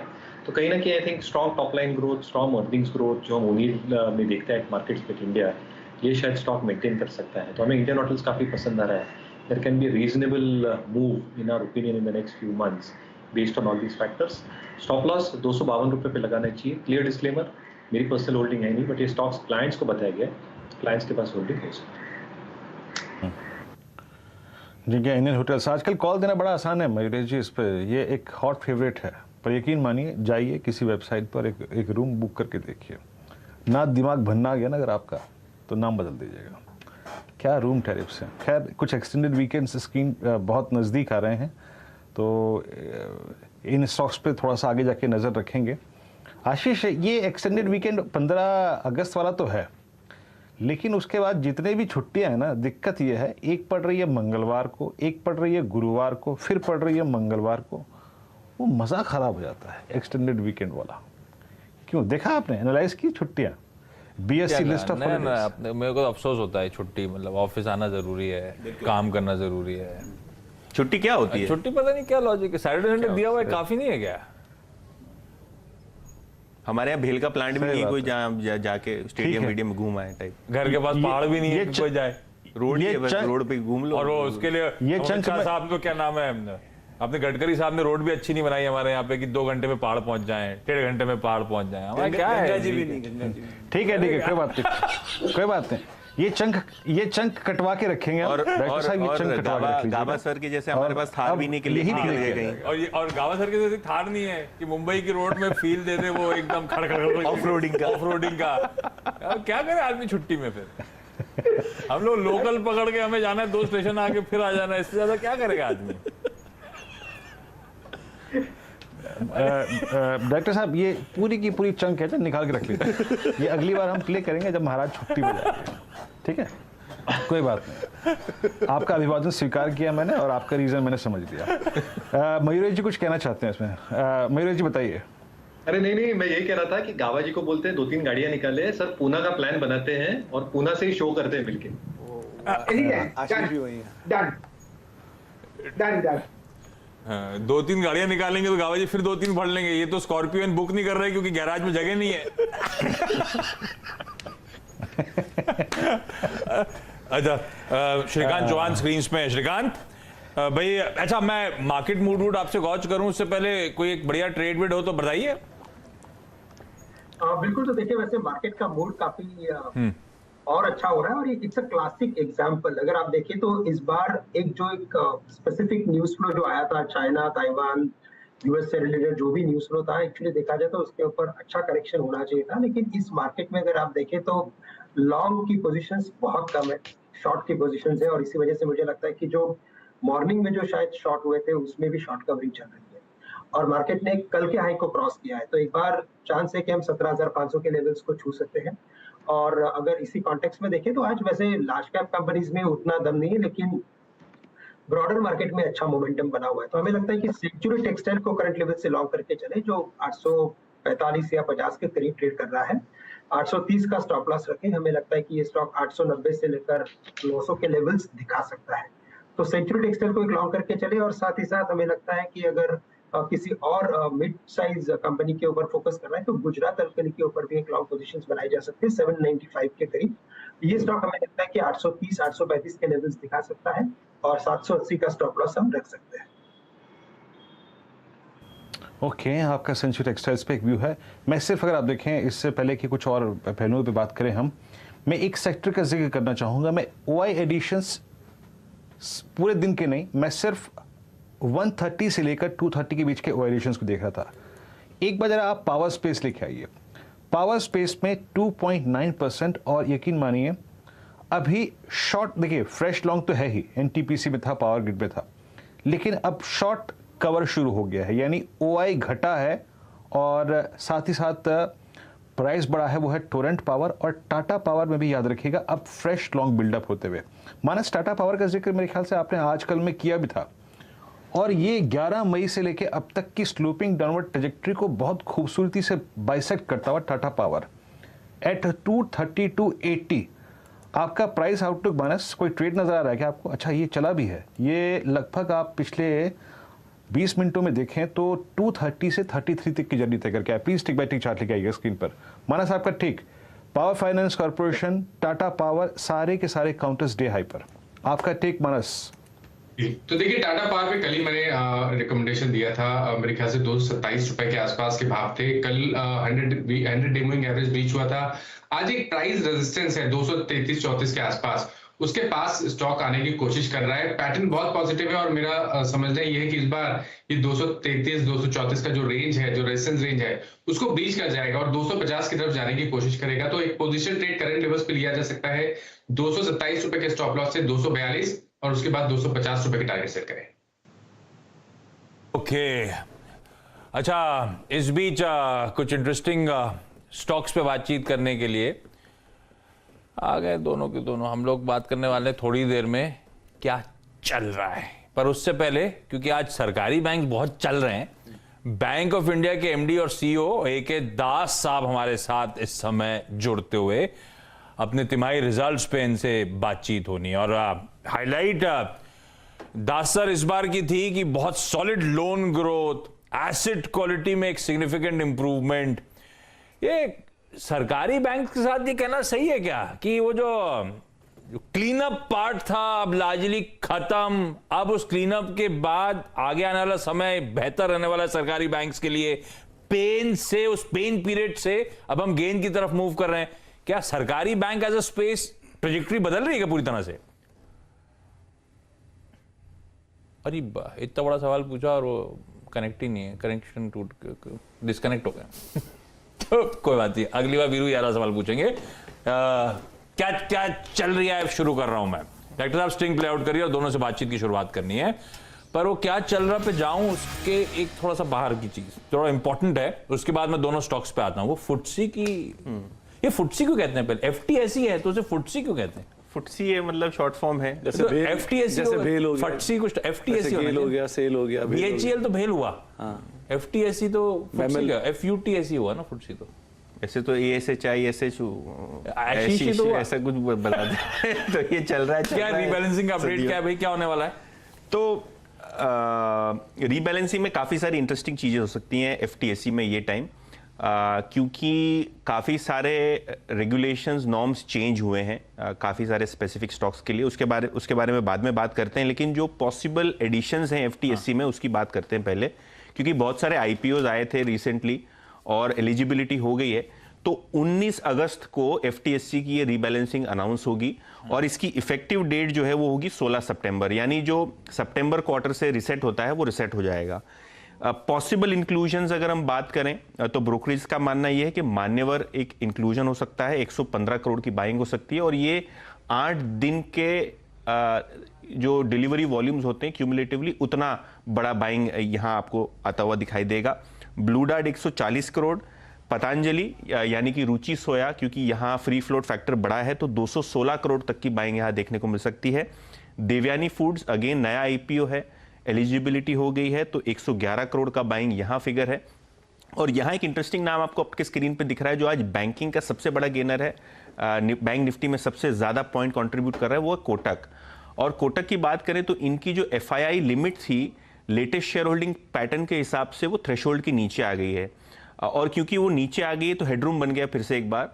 और कोटक एक ऐसा निफ्टी का स्टॉक है जो FTSE इंडिसेस में अभी तक नहीं शामिल हुआ है, और क्योंकि ये हेडरूम बन गया है तो 488 करोड़ की फेज 1 बाइंग आपको आती हुई दिखाई देगी। और शायद यही रीजन है कि आज कोटक और मान्यवर जैसे स्टॉक्स आपको बजिंग दिख रहे हैं, ब्लू डार्ट जैसे स्टॉक्स आपको नए हाईस पे दिखाई दे रहे हैं।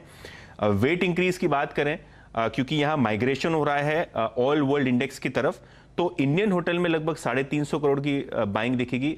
मयूरेश के बारे में चर्चा भी कर रहे थे, लेकिन ये भी एक ट्रिगर हो सकता है नियर टर्म के लिए। CG पावर और अतुल लिमिटेड, यहाँ भी आपको 200-250 करोड़ रुपए की बाइंग आती हुई दिखाई देगी। तो ये FTSE की रिबैलेंसिंग के MSCI जितनी बड़ी नहीं होती है, लेकिन ये जो साइज के स्टॉक्स हैं उसके हिसाब से FTSE का ये जो इवेंट है अहम माना जा रहा है।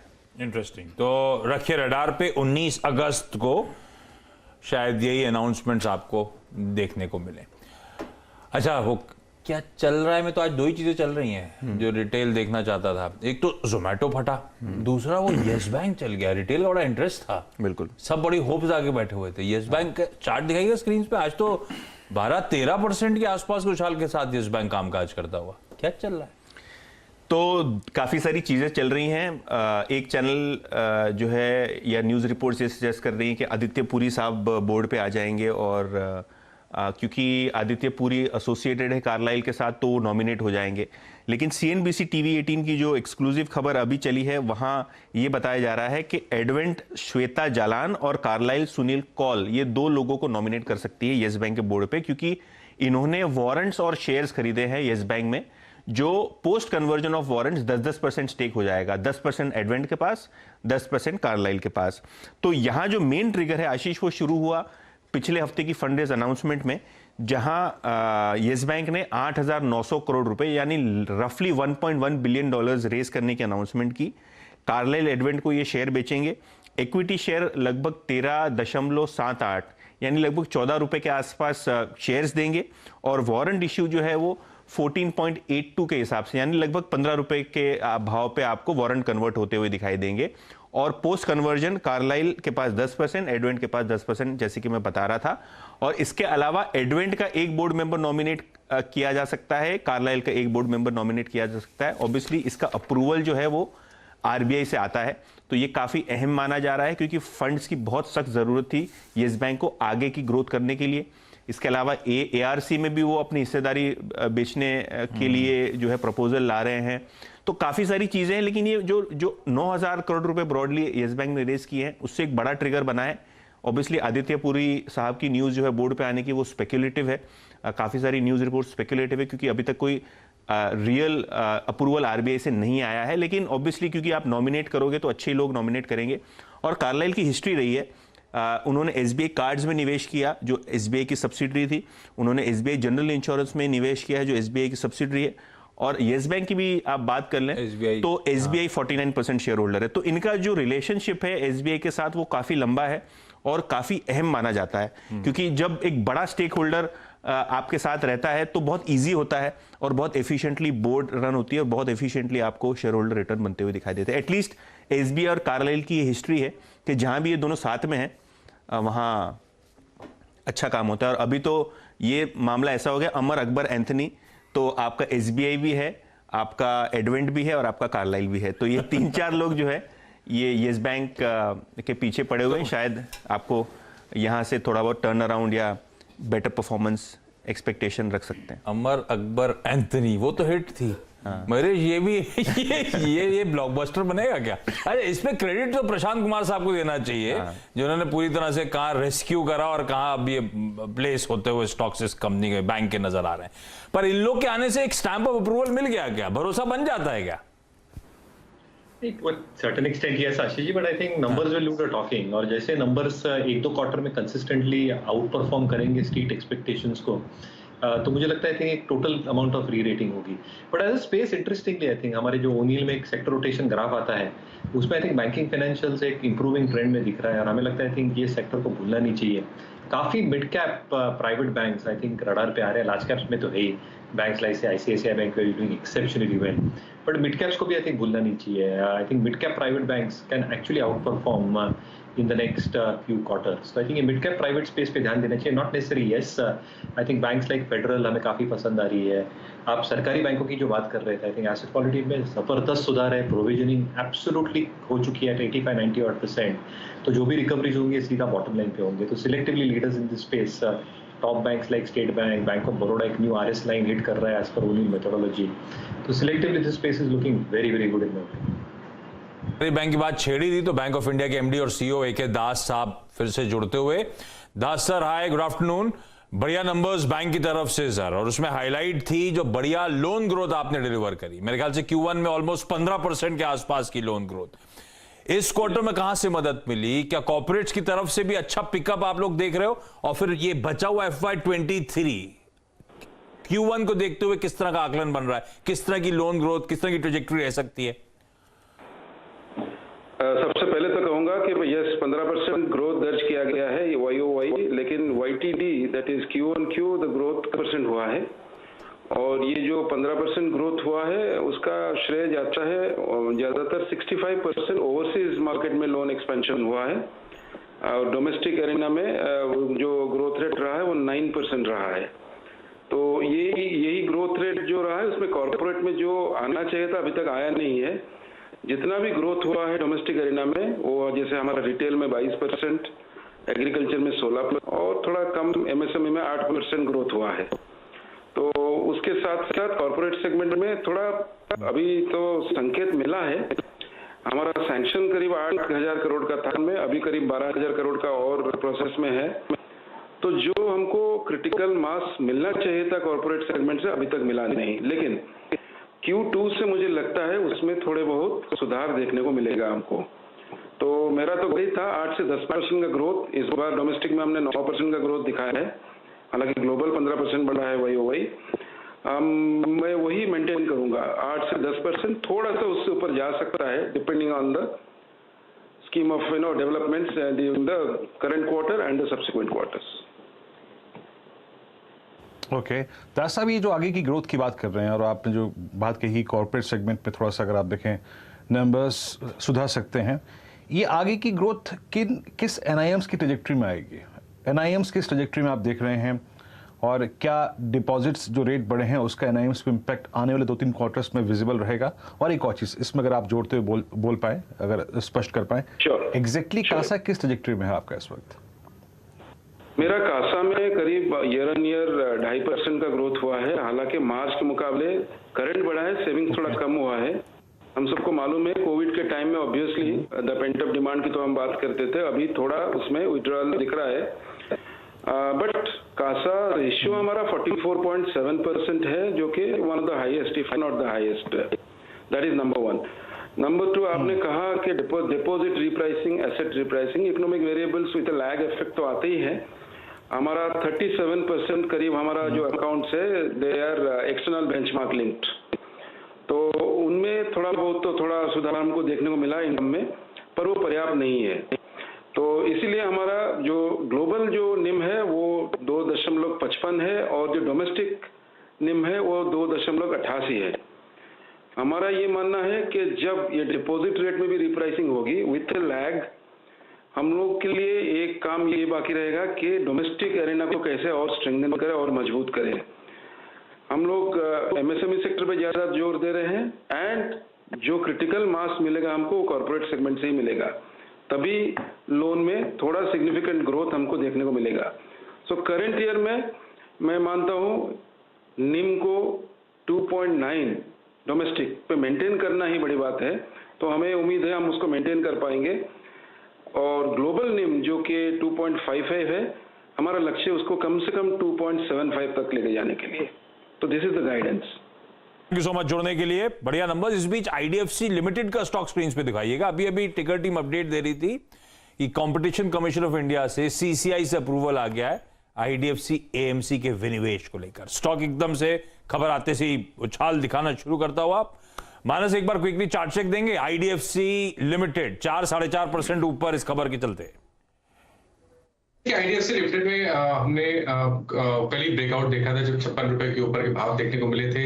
एक कंसोलिडेशन के बाद का ब्रेकआउट था, ब्लैक पैटर्न का ब्रेकआउट था, जिसके टारगेट 64-65 के आसपास के आते हैं। तो करंट लेवल से भी 4-5 रुपए का अप जरूर देखने को मिल सकता है। इसलिए अगर अभी तक ट्रेड नहीं लिया है तो अभी भी आप ट्रेड ले सकते हैं। 58 रुपीज के स्टॉप लॉस से 65 रुपए की टारगेट सेट करें। रखिए भाई आईडीएफसी को रडार पे, बढ़िया मूव बना है इस खबर के दम पर। लेकिन वो क्या चल रहा में, एक तो चलने वाला स्टॉक यतिन ने हाईलाइट करा यस बैंक, और एक सुमित बता रहे हैं सोलारा एक्टिव को रडार पे रखना है। क्यों सोलारा एक्टिव? असल में कई सारे इसके ऊपर सवाल हाल फिलहाल में पूछे कई लोगों ने, तो इसकी नजर गई इस कंपनी के ऊपर कि इसमें हुआ क्या। पिछले एक साल में ये शेयर आधा हो गया। दिखाइए इसका चार्ट लेकर आएंगे तो ज्यादा क्लियर पिक्चर होगी। 3 महीने के चार्ट के हिसाब से, 6 महीने के हिसाब से, 1 साल के हिसाब से रिटर्न आपकी स्क्रीन पर है। 3 महीने में 23%, 1 महीने में 60%, YTD 62% के आसपास वैल्यू इरोड कर चुका है, और कोई स्टॉक स्प्लिट, कोई एडजस्टमेंट नहीं, बिना उसके ये शेयर इतना नीचे आ चुका है। तो ढूंढाई शुरू करी कि हुआ क्या ऐसा, तो पहले तो इसके नंबर से ही सिचुएशन आपको क्लियर हो जाएगी।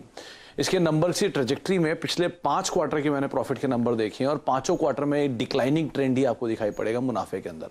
दूसरा, प्रमोटर की तरफ से स्टेक गिरवी, पहले 5%, फिर 10%, अब 12%, ये स्टेक में बढ़त होते हुए दिखाई पड़ रही है गिरवी हिस्से में। प्रमोटर का स्टेक भी ठीक ठाक है, लेकिन उसके अंदर हिस्सेदारी गिरवी बढ़ रही है। मुनाफे के अंदर एक बदलाव आया है। तीसरी तिमाही में कंपनी के जो टॉप नॉच थे, टॉप ब्रास था, वहाँ से एक रिजिग्नेशन आता हुआ दिखाई पड़ा था, वो एक इशू। कंपनी के जो डेट्स हैं वो हायर साइड पे जा रहे हैं, और साथ साथ कैश फ्लो पिछले साल के जो नंबर्स हैं उसमें नेगेटिव साइड पे आपको दिखाई पड़ेगा। तो cash flow negative, higher debt, loss, plus company की बोर्ड में बड़ा फेरबदल, प्लस कंपनी के प्रमोटर में कि जो होल्डिंग है उसके अंदर प्लेज का बढ़ते का एक ट्रेंड, ये कुछ चीज़ें इनको बाजार ने क्रूशली वॉच करना शुरू किया है। एक बार वो 5 मुनाफे की जो क्वार्टर के नंबर्स हैं वो आपकी स्क्रीन पर आएंगे। 57 करोड़ चौथी तिमाही 2021 में, FY 21 में इनका मुनाफा था, फिर वो 50 करोड़ हुआ, फिर वो 30 करोड़ हुआ, फिर वो घाटा बन गया 140 करोड़ रुपए का। फिर सुधार जरूर आया लास्ट क्वार्टर तक आते आते 1.88 करोड़ का, लेकिन अभी भी जो सिचुएशन है वो काफ़ी टेंस है पहले से। तो ये डाउनवर्ड ट्रेजेक्ट्री बनी हुई है। इस क्वार्टर के नंबर 4 अगस्त को हैं, तो वहाँ पे देखते हैं नंबर कैसे आते हैं। थोड़ा शेयर ने जरूर रिस्पाइट लिया लोअर लेवल से, 40 रुपये 50 रुपये चल चुका है अपने लोस से, 52 लोस से। लेकिन जो कंसर्न उठ रहे हैं मार्केट में इस कंपनी को लेकर या नंबर्स को लेकर, इसमें बहुत सारे नेगेटिव ट्रिगर्स हैं। इन ट्रिगर्स को आप टिक कर लीजिए, और जैसे इसमें ईज आउट हो, सिचुएशन बेटर हो, उसके बाद यहाँ कोई कॉल लीजिएगा और अकॉर्डिंगली इनको आप प्ले आउट करिएगा। 1800 प्लस वाला 400 के नीचे काम कर रहा है, और ये ऐसा नहीं खराब है, इसमें बहुत सारे ब्रोकर हाउसेस के बहुत बढ़िया टारगेट थे, 2200 2000 तक के target. API, pure play API, in fact HSBC ऐसे हाउसेस भी इनको कवर करते थे। इंटरेस्टिंग। देखिए भाई, रिजल्ट इस बार फिर बहुत इंपॉर्टेंट हो जाते हैं। अच्छा, दोनों में फिर कड़ी जुड़ गई। यहाँ पे आदित्यपुरी साहब कहा जा रहा है यस बैंक में शायद बोर्ड में आएंगे, तो यहाँ पे चेयरपर्सन बने थे सोलारा एक्टिव के, चेयरमैन है वो। भैया एक तरफ तेजी वाला है, एक तरफ पिटाई वाला स्टॉक आपकी स्क्रीन पर। ये भाईती साहब जरा देखिए, सोलारा एक्टिव जो लो लेवल से चल रहा है, रिजल्ट से पहले कुछ दमकम है या नहीं? आशीष जी, जिस हिसाब से स्ट्रक्चर बना हुआ है, वॉल्यूम्स काफी कम रहते हैं स्टॉक्स में। आज जरूर अभी अप मूव दिख रहा है, बट ओवरऑल स्ट्रक्चर उतना प्रॉमिसिंग अभी तक नहीं है। हमें लगता है कि थोड़ा सा वेट करना चाहिए इसमें लॉन्ग पोजीशंस बनाने के लिए। इस बीच निफ्टी स्क्रीन पर लेकर आइए, जो वीरू 388 की बात कर रहे थे। दिखाइए जरा निफ्टी का चार्ट स्क्रीन पर। आज का लेवल देखिए आप, 388 की बात हुई, आज के हाईज 390 के, बिल्कुल वही लेवल्स के आसपास, उसी पीक को टच करा वीरू। लेकिन हाँ, मोमेंटम बढ़िया, रेजिलियंस, और अक्रॉस एशिया सबसे बड़े परफॉर्मिंग मार्केट, सबसे बढ़िया परफॉर्मिंग मार्केट इस समय हम बने हुए हैं। बिल्कुल 388 की बात और 390 छुआ। आशीष, वाकई आप देखें वो स्विंग मिलना था और वो मिला। रिलायंस ने, ऑटो ने स्पॉन्सर किया उसको, और आप देखिए, और बैंक निफ्टी भी वो हमारी करीब करीब 38,190 की ट्रैजेक्टरी। अच्छा आशीष, जानते हैं ये है कि आप 2 चीज़ें अच्छी हैं आज के इंडस्ट्रीज के बिहेवियर में। आपने सुबह हमारी क्या बात होती है आशीष, अगर आप कल के कॉन्ट्रैक्ट स्पेसिफिकेशन को देखें जो FIs का था आशीष, 55,454 पुट शॉर्ट हुआ, यही उधर आपका 37,500 और इधर अगर आप आपका 17,200, दोनों FIs के पुट राइटर्स के जोन आज का बेस का काम कर गया पूरी तरीके से। आशीष, इस वक्त बाजार जो है वो एफआईएस के लिक्विडिटी पैटर्न पे रिएक्ट कर रहा है, सारे ग्लोबल इवेंट्स को दरकिनार करते हुए। ये टिपिकली एफआईएस का डेटा जो भी था ना, जो भी ड्रॉ करी थी हमने पिक्चर, ठीक उसी की तरह से रिएक्ट किया इसने। बस मैं एक स्टॉक और यहाँ मार्क कर दूँ, फिर आगे बढ़ते हैं। एक स्टॉक जो कि अमूमन ट्रेडर्स का, अगर आप देखें, एक बहुत ही चहेता स्टॉक होता है, और जब स्विंग देता है ना जनाब, तो ये स्टॉक बहुत बड़ा स्विंग देता है। और मैं बताऊं आपको, यहाँ पर मेरे स्क्रीन पे प्राइस आएगा 30 अगस्त 2021 से लेके अब तक का पूरा रेंज कटने के कगार पे है। एक बार लेके आइएगा आप कंटेनर कॉर्प, 716.10 मेरे स्क्रीन पे प्राइस है, 716.10 माइनस 14 सितंबर 2021 से लेकर पूरा का पूरा जो वो टाइम जोन है उसको बाइसेक्ट करने की कोशिश करता हुआ। कितना बड़ा ब्रेकआउट है बताओ ट्रेडर, क्या चेस करना चाहिएगा इसको? और प्लीज 720 की कॉल का स्क्रीन पे प्रीमियम रखिएगा। बात करते करते 717, क्या चेस करना चाहिए इसको? बिल्कुल चेस करना चाहिए। देखिए कल एक पॉज डे था, उससे पहले हमने एक स्मार्ट रैली देखी थी 660 से लेकर 720 तक। उसके बाद कल हमने एक छोटा सा करेक्शन देखा, आज फिर से रैली रिज्यूम हो गई है। आई थिंक करेक्शन कंप्लीट हो गया और अब तो आपको यहाँ पर 50-60 रुपए का आपको जरूर देखने को मिलेगा। टेक्निकल टारगेट 780 के आते हैं, तो 720 का कॉल ऑप्शन लीजिए कंटेनर कॉर्पोरेशन का, जिसके भाव 29 रुपीज के आसपास चल रहे हैं, वहां पर खरीदारी करिए। 19 रुपए के स्टॉप लॉस से खरीदारी करके 55 से 60 रुपए तक के भाव आपको देखने को मिलेंगे। 720 का कॉल अगर आप देखिए 29 नहीं कितने बताया 27-20 पर ट्रेड कर रहा है। मैं आंख से नहीं देख पाया, एग्जैक्टली मिस कर गया, पर देखिए बात करते करते स्टॉक लगभग 715 से 720 हो गया। इसकी कैंडल ये इतनी स्ट्रांग है कि पूछे मत। देखिए कैंडल की बॉडी पे फोकस किया कीजिए, बॉडी एग्जैक्टली बताती है कि प्राइस कहाँ ट्रेड कर रहा है, कौन सा जोन इसने एक्सेप्ट कर लिया, और जो लोअर शेडो होती है ना वो ये बताती है कि प्राइस कहाँ नीचे नहीं टिका। और आज की लोअर शेडो ये इंडिकेट करती है बॉस कि ये स्टॉक नीचे टिकने को तैयार नहीं था। स्क्रीन पर बात करते करते अभी 10 रुपए का स्विंग आ गया, 10 रुपए का स्विंग, ऑप्शन 27 का 33 हो गया। गजब स्विंग अगर आप देखें इस स्टॉक ने। ये आई थिंक चार्ट ऐसा था ना, लेकिन मानिए कह रहा था कि जनाब मैं चलूंगा, और देखिए आपकी स्क्रीन पे इट्स 726। नाइस, आगे बढ़ते हैं। और जब मैं M&M को देखता हूं तो मयूरेश जी मेरे को लगता है कि M&M नहीं, स्कॉर्पियो भाग रही है। Look at M&M now, it's all time high. थोड़ा प्रॉफिट्स कैश में कन्वर्ट करें या अभी चलने दें, अभी तो अच्छा दौर बाकी है। जो बुकिंग्स आई हैं for all their 3 variants, I think unbelievable amount of bookings है, जिसकी वजह से इनकी जो पाइपलाइन है अगले 1.5-2 वर्षों के लिए I think it's pretty much full.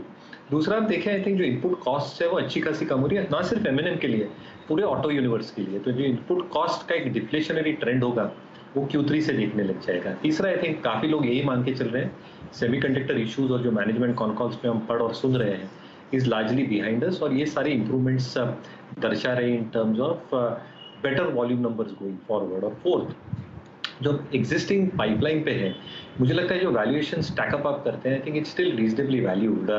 Tractors obviously I think एक स्लो डाउन फेज में जाते हैं जैसे मानसून स्टार्ट होते हैं, बट राबी के आउटपुट के पहले आई थिंक जब राबी सोविंग होगी नवंबर-दिसंबर में, सेकंड हाफ में I think tractor sale should also start picking up steam. तो मुझे लगता है I think firing of all cylinders है auto stocks, M&M is one of them, जिनके पास से बिल्कुल होल्ड करके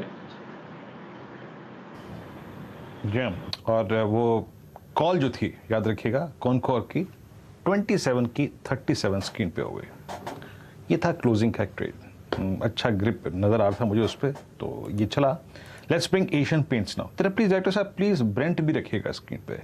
मैं एशियन पेंट्स मेरे स्क्रीन पे आ रहा था, इससे पहले कि मैं मोमेंटम कॉल्स का जिक्र यहाँ पे करना शुरू करूँ।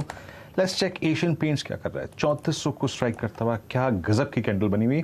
और एशियन पेंट्स मेरे ख्याल से आज मानस का ट्रेड था, या पता नहीं किसी पैनल में ट्रेड था, ये एशियन पेंट्स मानस का था या फिर शुभम का था, I am not sure. But अगर आप 3 स्टॉक्स को रखें इस वक्त स्क्रीन पे, let's bring Asian paints, then Berger paints और पिडिलाइट। पिडिलाइट सुबह चला लेकिन उसके बाद कैपिटलाइज नहीं कर पाया, मतलब इस ट्रेजेक्ट्री को एक्सेप्ट नहीं कर पाया वो स्टॉक। बर्जर पेंट्स को देखिए 24 रुपये ऊपर एंड 3402 पे बहुत अच्छी फॉर्मेशन के साथ एशियन पेंट्स जाता हुआ। प्लीज ब्रेंट रखेंगे स्क्रीन पे। प्रकाश सर, एशियन पेंट्स का नया टारगेट क्या लग रहा है आपको?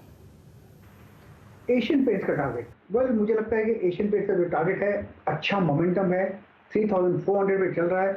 नॉर्मल लॉजिकल टेक्निकल टारगेट होना चाहिए 3500। मेरे ख्याल से वहां तक जाएगा, थोड़ा वक्त लग सकता है। अपमूव है, साइडवेज मूला, तब खरीदारी का मौका रहेगा। आई थिंक स्टॉप लगाना चाहिए 3325 का और ट्रेड लॉन्ग एशियन पेंट्स 3500 के लिए। वाकई अगर आप देखें एशियन पेंट्स चार्ट के लिए, और देखिए ऐसे ही चार्ट्स होते हैं जब लोअर बेस से बाहर निकलते हैं तो अपना ऑल टाइम हाई स्ट्राइक करते हैं। डॉक्टर साहब आपने मुझे क्रूड दिखाया क्या, ब्रेंट क्रूड? प्लीज़ एक बार दिखा दीजिएगा, थोड़ा सा मुझे मन में विश्वास आ जाए कि ये चार्ट्स वाकई अगर आप देखें कल के लिए भी कैपिटलाइज कर रहे हैं कि नहीं कर रहे हैं। ब्रेंट 99.14 पे ट्रेड करता हुआ ठीक ठाक लेवल है, लेकिन आपको याद होगा आज से लगभग 20-25 रोज़ पहले हम डिस्कस कर रहे थे, मैं, नीरज जी और आशीष सुबह सुबह मुनाफे की तैयारी में 95-96 उसकी क्या इंपॉर्टेंस है कल बात करेंगे सुबह जब बात कर रहे होंगे ना मुनाफे की तैयारी में। एक बार कल चार्ट पर देखेंगे कि ब्रेंट क्या कर रहा है इस वक्त। चलिए अब मोमेंटम कॉल्स का क्रम जो है शुरू करते हैं। एंड हम इस वक्त यकीन मानिए बहुत ही शानदार क्लोजिंग की तरफ बढ़ते हुए, बहुत ही शानदार क्लोजिंग की तरफ बढ़ते हुए, बेस डिफाइंड था, बेस से पुल बैक आया। एफआईएस ने आज के इस बाजार को डिजाइन किया, याद रखिएगा एग्जैक्टली उन्हीं के पैटर्न पे चला है आज। और प्लीज डायरेक्टर साहब वो कंटेनर कॉर्प की कॉल रख दीजिएगा, क्या गजब की अगर आप देखें निकली, गजब निकली। शुरुआत करते हैं आज के ट्रेड्स का आशीष पहती जी की कॉल्स के साथ। आशीष जी आपका conviction call, momentum call. Viren ji conviction call के तौर पे आइशर मोटर्स बहुत अच्छा लग रहा है। स्टॉक सुबह बहुत प्रेशर में खुला और उस हिसाब से अगर आप वीकली इंट्राडे चार्ट देखेंगे तो एक बहुत स्मार्ट रिकवरी देखने मिली है। सेक्टर का टेलमेंट इतना स्ट्रांग है कि खराब नंबर्स के बाद भी स्टॉक में एक बहुत अच्छा अपमूव देखने मिला। तो 3200 के टारगेट के लिए करंट लेवल पे खरीदारी की सलाह रहेगी। 3090 का एक स्टॉप लॉस इसमें मेंटेन करना है। मोटर्स आपकी स्क्रीन पर और डे हाई की ट्रैजेक्टरी में आप देखें स्टॉक ट्रेड करता हुआ, ये कॉल है BTST पहला अच्छा करता हुआ आपकी स्क्रीन पर डे हाई की ट्रैजेक्टरी में। अच्छा इस बीच याद रखिएगा एक बात, इंडिगो डे हाई पर है और मेरे कैश की स्टॉक्स की शीट में अभी अभी अपीयर हुआ है SpiceJet. Let's check SpiceJet क्या कर रहा है। स्पाइस जेट ने कल ही, याद रखिएगा मेरे ख्याल से डायरेक्टर साहब कल दिया था स्टेटमेंट या आज दिया था कि हमारी सभी उड़ानें अगर आप देखें बिल्कुल ठीक ठाक शेड्यूल पे गुजर रही हैं। आई थिंक वो कल था पवन, यस 45.25 और बहुत ही ख़राब स्थिति में भी अगर आप देखें इस स्टॉक ने 3 दिन में 35 से 45 तक का पुल बैक दिया। तो दोनों ही एविएशन स्टॉक्स, और याद रखिएगा ETF प्राइसेस में जो कट हुआ था कल, it was substantial cut. I mean 12% कोई छोटी मोटी बात नहीं होती है। तो स्टॉक्स इस वक्त थोड़ा सा रिलीफ फील करते हुए। श्रीकांत सर आप क्या कॉल कैरी करेंगे कल के लिए, बताइए। तो वीरेंद्र जी हमें लगता है कि अगर इस मार्केट में अगर किसी ट्रेंडिंग स्टॉक को अगर पकड़ना है तो महिंद्रा एंड महिंद्रा को पकड़ सकते हैं, क्योंकि ये 1250-1255 के ऊपर काफी बड़ा वक्त निकालने के बाद वापस ट्रेड करने की इसने शुरुआत कर दी है। हमें लगता है कि स्टॉक कम से कम 1300-1330 के लेवल्स दिखा सकता है, जो BTST बेसिस पे मुझे लगता है कि काफी कॉन्फिडेंट प्ले है। और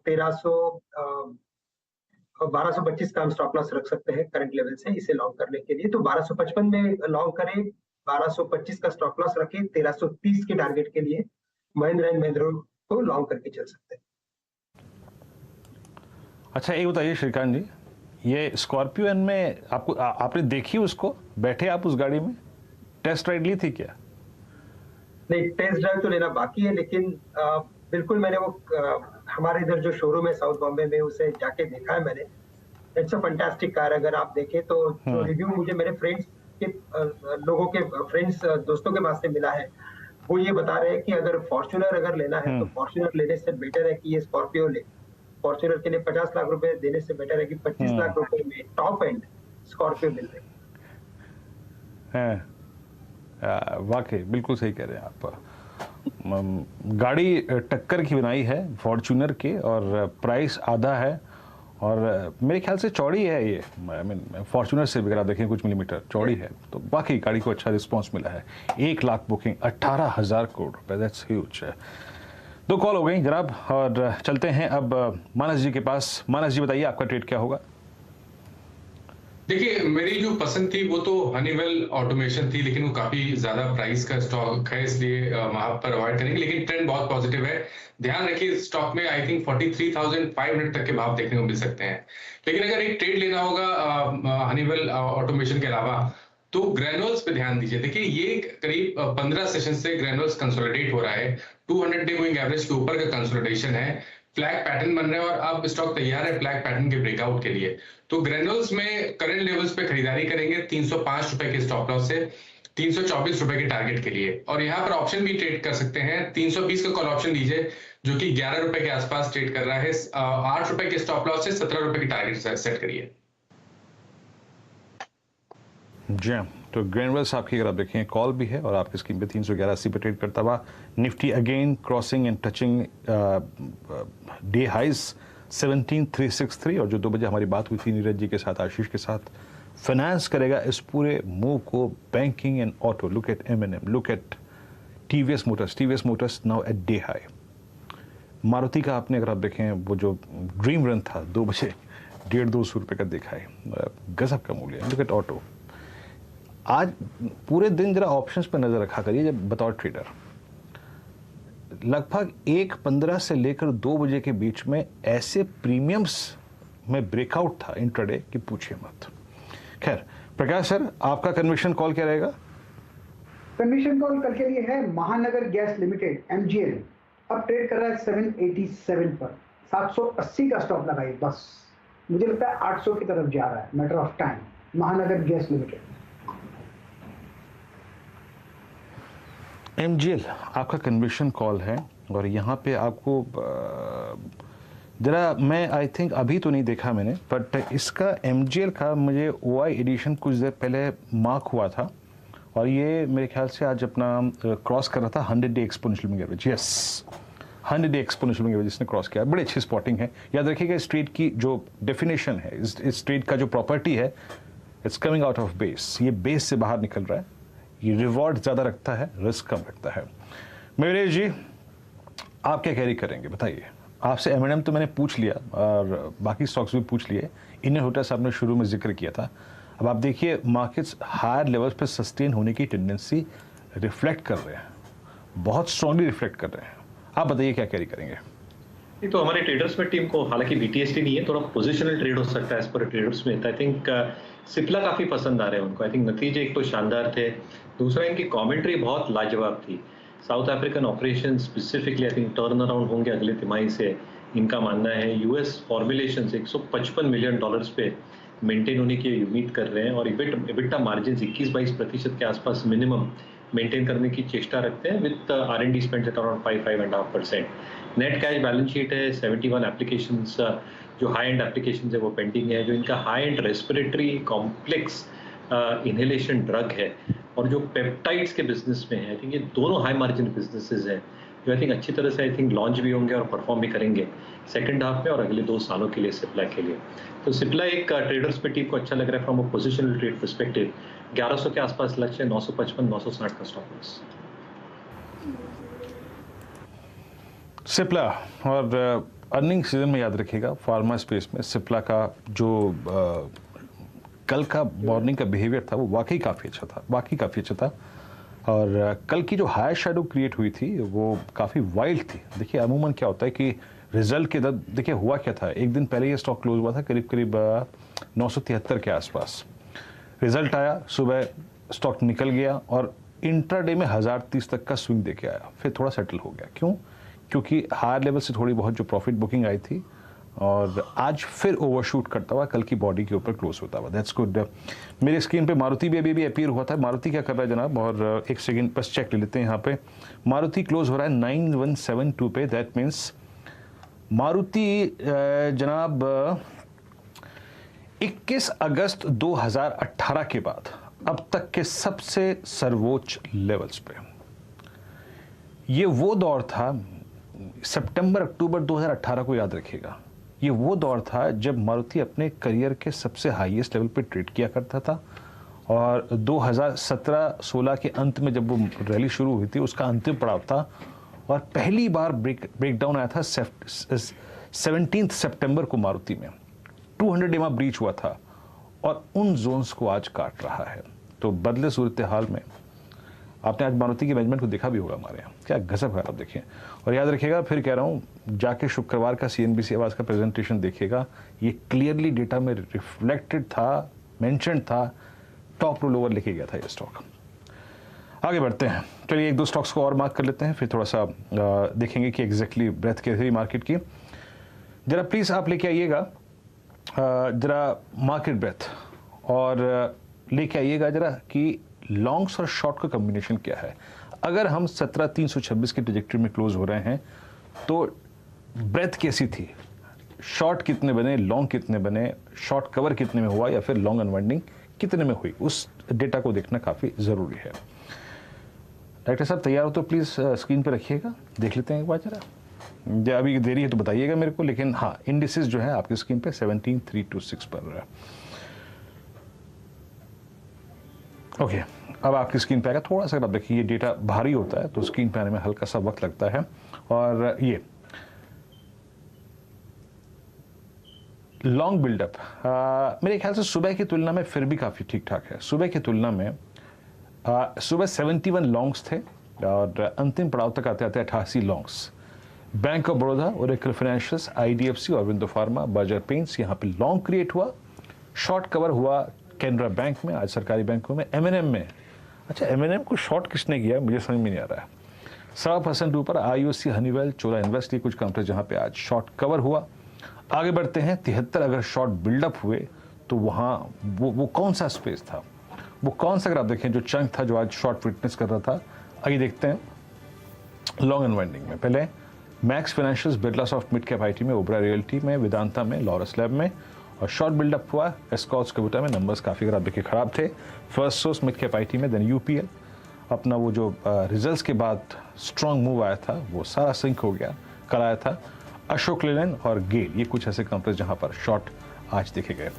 एक बार मेरी स्क्रीन पर बहुत तेज़ी से बार बार अपीयर होता हुआ दीपक नाइट्राइट लिखे, ये जनाब क्या कर रहा है, ये सिंक हो रहा है, छोड़िए इसको, अगर आप देखें छोड़ते हैं। और कुछ काउंटर्स जो कि अच्छा कर रहे हैं उसमें इस वक्त शामिल है आपका कैनरा बैंक। यहाँ पे पिछले 30-40 मिनटों में काफ़ी अच्छा खासा ओपन इंटरेस्ट एडिशन हुआ है, हालांकि मैं इसका जिक्र दोबारा नहीं करूँगा, लेकिन आज एक क्लोजिंग में जाते जाते यहाँ मार्क कर देता हूँ, जो कि क्लोज हुई है, मतलब जो स्टॉक क्लोज हुआ है 8 जनवरी 2018 के बाद हाईएस्ट लेवल पे, वो है मिड कैप बैंकिंग में फेडरल बैंक। इस अर्निंग सीजन में सबसे अच्छे नतीजों की कैटेगरी में आप उसको प्लेस कर सकते हैं। मैं इंपॉर्टेंस इस क्लोजिंग को इसलिए दे रहा हूँ क्योंकि it's a typical flag breakout. Manas, इस फ्लैग का पॉसिबल टारगेट क्या होगा, आप इसे रीड कर चुके हैं, कई बार टिप्पणी भी कर चुके हैं, it's a clear cut flag breakout. आपका व्यू?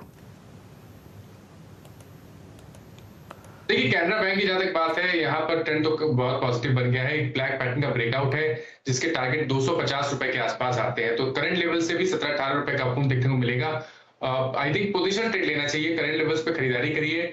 226 के नीचे आपको स्टॉप लॉस रखना है, लेकिन ऊपर की तरफ 250 रुपए की टारगेट सेट करिए।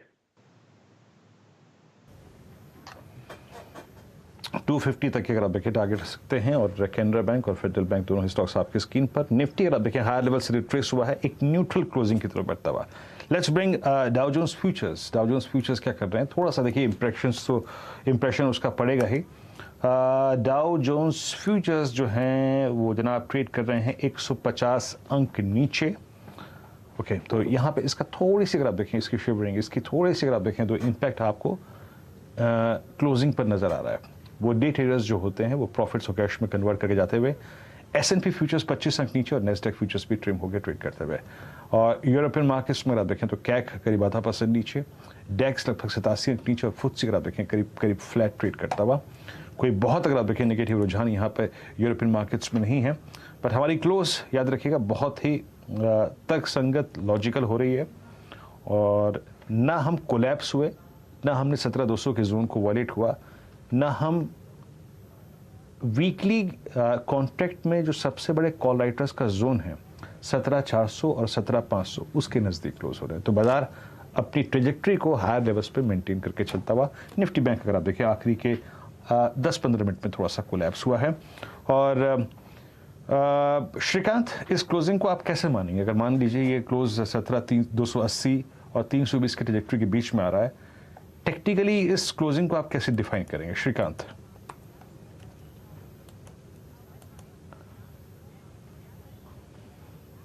यस, इस अगर पर्टिकुलर क्लोजिंग को अगर हम ऑन द बेसिस ऑफ अगर साइकोलॉजिकल लेवल्स लेते हैं तो 17,300 के ऊपर की क्लोजिंग अभी भी एवरेज क्लोजिंग निफ्टी की आ सकती है, और 17,300 के ऊपर जो इंपॉर्टेंट लेवल्स बन के आ रहे हैं वो आ रहे हैं 17,500 के करीब के। तो हमें लगता है कि ये जो करेक्शन आया है इसमें एक डोजी स्टार फॉर्मेशन बना है, तो एक हायर लेवल्स पे एक स्टार फॉर्मेशन है, दैट मींस कि मार्केट थोड़ा पॉज ले सकता है। लेकिन हमें लगता है कि जो आज के लोज थे ये मार्केट के लिए काफी इंपॉर्टेंट थे, काफी डिफाइनिंग लेवल्स थे, क्योंकि बड़े वीकनेस के बाद भी हमने 17,200 के लेवल्स को नहीं तोड़ा। तो हमें लगता है कि मार्केट शायद कल के दिन में वापस एक बार वर्स्ट केस में 17,200 के लेवल्स को ही छू सकता है, लेकिन एक्सपायरी तक हमें लगता है कि एक बार निफ्टी वापस 17,500 के लेवल्स दिखा सकता है। तो एक साइडवेज करेक्शन या साइडवेज कंसोलिडेशन चल सकता है, लेकिन हमें लगता है कि इवेंचुअली निफ्टी एक बार 17,500 के लेवल्स को बिल्कुल छू सकता है। 17,500 के लेवल्स को छूने की बहुत स्ट्रॉन्ग पोटेंशियल्स हैं। चलिए अब एक काम करता हूं, मैं आपको हीट मैप दिखाता हूं कि एग्जैक्टली आज क्या हुआ। एक क्लोज बेहद शानदार, और कल के क्लोज को हमने इंट्राडे में एक बार ओवरटेक किया, लेकिन डाउ फ्यूचर्स का इंप्रेशन यकीन मानिए पड़ा, डेफिनेटली पड़ा। बट आज बैंकिंग को अगर आप देखें फुल मार्क्स मिलने चाहिए, आज ऑटो को फुल मार्क्स मिलने चाहिए, लेकिन ये भी बिल्कुल सही है कि अब हमें थोड़ा सा, देखिए हमने इंट्राडे में पैसा कमा लिया होगा बताओ ट्रेडर निफ्टी के, बैंक निफ्टी के या फिर स्टॉक्स पे, लेकिन ये भी इसमें कोई दो राय नहीं है कि अब हमें कंसोलेशन की ज़रूरत है। जनाब आपका जो स्ट्रेच है वो काफ़ी ज़्यादा वर्टिकल हो चुका है। मैं आपको बताता हूँ, यहाँ पे आप चलते चले आ रहे हैं लगभग 15 जुलाई से 15,914 से। आपने थोड़ा बहुत रेस्ट लिया था टूडिमा के आसपास, लेकिन 15,914 से अगर आप देखें 16,914, और आज का अगर आप इंट्राडे हाई 17,400 मान के चलें तो लगभग 1,500 पॉइंट के स्विंग के बाद आपको डेफिनेटली एक जिसे कहते हैं कंसोलिडेशन की ज़रूरत है। अच्छा होगा अगर वो होगा तो। बैंक ऑफ बड़ौदा आज का अगर आप देखें क्लास स्टॉक रहा मिड कैप बैंकिंग में, पीएसयू बैंकिंग बास्केट में अपने इस दौर का, यानी इस दौर जब मैं बोल रहा हूँ तो जुलाई 19 के बाद सबसे हाईएस्ट क्लस्टर, और उसके बाद ओरेकल फाइनेंशियल्स, बर्जर पेंट्स और विंडो फार्मा, कैनरा बैंक, ये कुछ स्टॉक्स काफ़ी अच्छे खासे रहे अच्छे खुशबू के साथ। अब आए चलते हैं वॉल पे इस क्लोजिंग को समझने के लिए, बेहद ही सुखद माहौल, और आशीष के साथ अब देखते हैं क्लोजिंग। आशीष का वेलकम बैक। मैं यही था, जैसा आपकी स्टॉक स्पॉटिंग जो कर रहे थे वो लिख रहा था सारा का सारा डेटा। क्लोजिंग की तैयारी कर लीजिए, मंगलवार का दिन, और ये कहने के लिए हो गया 4 दिन की तेजी पर ब्रेक, पर आज की हाईलाइट दिन के लो से एक रिकवरी, बहुत रेजिलियंस परफॉर्मेंस, इवेंचुअली हाँ 1/4 के दबाव के साथ हम कामकाज की शायद समाप्ति करें। निफ्टी बैंक वो पॉकेट थी जो अच्छा खासा लीडरशिप में थी, अच्छे खासे इन ग्रीन भी एक टाइम कामकाज हुआ, फाइनली एकदम फ्लैट निफ्टी बैंक बंद होता हुआ, और आईटी ये पॉकेट संभल नहीं पा रही है। एफआईज लौट के तो आ रहे हैं, लार्जली कंसंट्रेट कुछ सिलेक्टिव पॉकेट्स पे कर रहे हैं, ना कि आईटी पे इस समय। आईटी अभी भी 300 पॉइंट का दबाव, फिर से 1% की कमजोरी, तो पिछले कुछ दिनों के वापस जो अपमूव्स आए थे फिजल आउट होते हुए आईटी के। क्विकली और इंडेक्सेस दिखा देता हूं, फाइनेंस दिखाइए स्क्रीन पे, मेटल्स दिखाइए, ऑटो दिखाइए क्विकली। फाइनेंस 2/3% का दबाव, मेटल्स में 0.5% की कमजोरी, और ऑटोज सिलेक्टिवली कुछ स्टॉक्स अच्छा परफॉर्म करके गए। हम लोग चर्चा भी मारुति स्टॉक्स की स्पेसिफिकली कर भी रहे थे। 1/4% ऑटो, जब सब कुछ कमजोर था, ये पॉकेट का आउट परफॉर्मेंस कंटिन्यू होता हुआ। Mid caps finally in green या फिर कह लीजिए फ्लैट क्लोज होते हुए आपको नजर आएंगे। स्मॉल कैप्स 0.5% का उछाल, और ब्रेथ एडवांसेस के फेवर में 1:1 का रेशियो होगा या 1.25:1 का, तो 5:4 का रेशियो, लेकिन एडवांसेस के फेवर में। ये एक और अच्छी बात आज के बाजारों की। लाइए 50 स्टॉक्स का प्लीज हीट मैप दिखा देता हूं, किस तरह का मूव स्टॉक स्पेसिफिक देखने को मिले। शुरुआत हुई थी तो ज्यादा लाल वाले स्टॉक थे, सिर्फ 1.5 लाइन ऐसी थी जो ग्रीन में थी। हम क्लोज टू से कहीं बेहतर स्थिति पे हो रहे हैं। पहले आईटीसी दिखाता हूं आप लोग को, रिजल्ट का रिएक्शन। फाइनली वो 310 के लेवल्स इंपॉर्टेंट थे, गैप अप के साथ उसके ऊपर खुले, सस्टेन नहीं हो पाए। हम 310 के नीचे ही आज का क्लोज डिलीवर करेंगे। रिलायंस इंडस्ट्रीज फ्लैट बंद होता हुआ कल के बढ़िया परफॉर्मेंस के बाद। इंडसइंड बैंक सुबह से आउट परफॉर्मेंस, HUL 1.5% उछाल, अच्छा मूव रह रहे कि अच्छे तेजी दिखा रहा है ये स्टॉक। एशियन पेंट्स क्रूड का फायदा कह लीजिए, ऑफलेट अच्छी मोमेंटम कंटिन्यू होता हुआ। मारुति फाइनली 1.5% मजबूत, M&M में वापस उछाल। कोटक अच्छा परफॉर्म करेगा इंडसइंड बैंक के साथ साथ। दबाव में क्या था भाई, UPL प्रेशर में था कल के अच्छे मूव्स के बाद। हीरो मोटोकॉर्प सुबह से कमजोर था। FMCG बास्केट में HUL अच्छा कर गया, ITC फ्लैट, ब्रिटानिया वगैरह आपकी स्क्रीन पे नीचे आपको कमजोरी के साथ ट्रेड करते हुए फाइनली क्लोज हुए। ICICI bank heavyweight, Bharti, HDFC bank, Larsen and Toubro, जोड़ दीजिए उसमें इन्फोसिस, ये सब वो हैवीवेट्स थे जिन्होंने आज थोड़ा सा दबाव बनाने का काम करा। फिर से क्विकली इंडेक्स दिखाइए और वीरू के पास फिर जाते हैं वायदा बाजार का मूव और एक आखिरी कमेंट ले लिया जाए। हम फाइनली 17,300 के आसपास आज के सेशन को कल्मिनेट करते हुए। निफ्टी बैंक फ्लैट, अच्छा सीधा सौदा का परफॉर्मेंस। हाँ वीरू, क्लोजिंग की कमेंट्री बताइए एक बार, कैसा लगा ये क्लोज? आज तो रेजिलियंट रहे, वायदा का परफॉर्मेंस कैसा रहा? हाँ देखिए, वायदा में देखिए बैंकिंग में और ऑटो में अगर आप देखिए काफ़ी हलचल थी आशीष, स्पेशली PSU बैंकिंग बास्केट काफ़ी स्ट्रांग रही। Bank of Baroda, Oracle finance, Canara bank, SBI आज अपने करियर के बहुत नज़दीक गया, हाई के 549 इसके करियर का हाई है, ये मेरे ख्याल से 545 तक होके आया। और ऑटो बास्केट आशीष, चाहे वो M&M हो, चाहे वो टाटा मोटर्स हो, चाहे वो माफ़ कीजिएगा मारुति हो, TVS हो, सब में बहुत स्ट्रॉन्ग एक्शन है। इवन आयशर क्लोजिंग अच्छी है, लेकिन आशीष मैं आप कहूँ कल सुबह से हमें थोड़ा सा अब कंसोलिडेशन पे के मोड पे फोकस करना पड़ेगा। ये इतने बड़े मूव के बाद डेफिनेटली कॉल राइटर्स थोड़ी सी ग्रिप लेंगे, तो अब थोड़ी सी इंडिसेस पे अपनी जो रिवॉर्ड की एक्सपेक्टेशन है उसे आपको धरातल पे लेके आना पड़ेगा। ये बात कहनी बहुत जरूरी है आशीष। फिर रिवॉर्ड के एक्सपेक्टेशंस अब थोड़ा सा कूल ऑफ होने, अब स्टॉक स्पेसिफिक थोड़ा सा कल सुबह जोड़ेंगे, मार्केट पे मूड लेकर आएंगे, स्टॉक स्पेसिफिक मूव्स की बातचीत होगी। जरा सीधा साधा का परफॉर्मेंस दिखा दीजिए। आज सुबह जो 20 स्टॉक्स हाईलाइट करे गए थे, कैसे उस स्टॉक में से कौन से स्टॉक्स बेहतर करके गए? गुडियर, इसने अपने रिजल्ट्स के साथ साथ पूरे टायर स्टॉक्स को आज दिन भर हरकत में रखा था। कृष्णा, थायरोकेयर, HOAC, लाल की बात हुई थी, तीनों 2 से 4% कमजोरी के साथ। कृष्णा में IT रेट्स का इशू था। दूसरी टीम में कौन से परफॉर्मर्स थे? जोमैटो, तो खैर आज जोमैटो कंसाई दोनों छा गए आज तो, 15 से 20% का उछाल। क्यूबोटा नंबर्स कमजोर थी, ये सुबह 7:20 बता दिया गया था आपको, 5% दबाव। पंजाब एल्कलीज अच्छे नंबर्स पे 5% मजबूत। चलिए कल सुबह कमेंट्री मार्केट्स की लेकर लौटेंगे, सीधा सौदा ऐसी कुछ और बेहतरीन स्टॉक्स उसमें मेंशन करेंगे और 7 बजे फिर से हो जाएगी शुरुआत कल के ट्रेडिंग सेशन, वेडनेसडे की ऑल इंपॉर्टेंट ट्रेडिंग सेशन की। तो जुड़िएगा 7 बजे, लेकिन CNBC वास पे कवरेज कंटिन्यू करेगा। अभी तक इक्विटीज की बहुत डिटेल में चर्चा हुई, ब्रेक के उस पार कमोडिटीज की चर्चा लेकर आएंगे।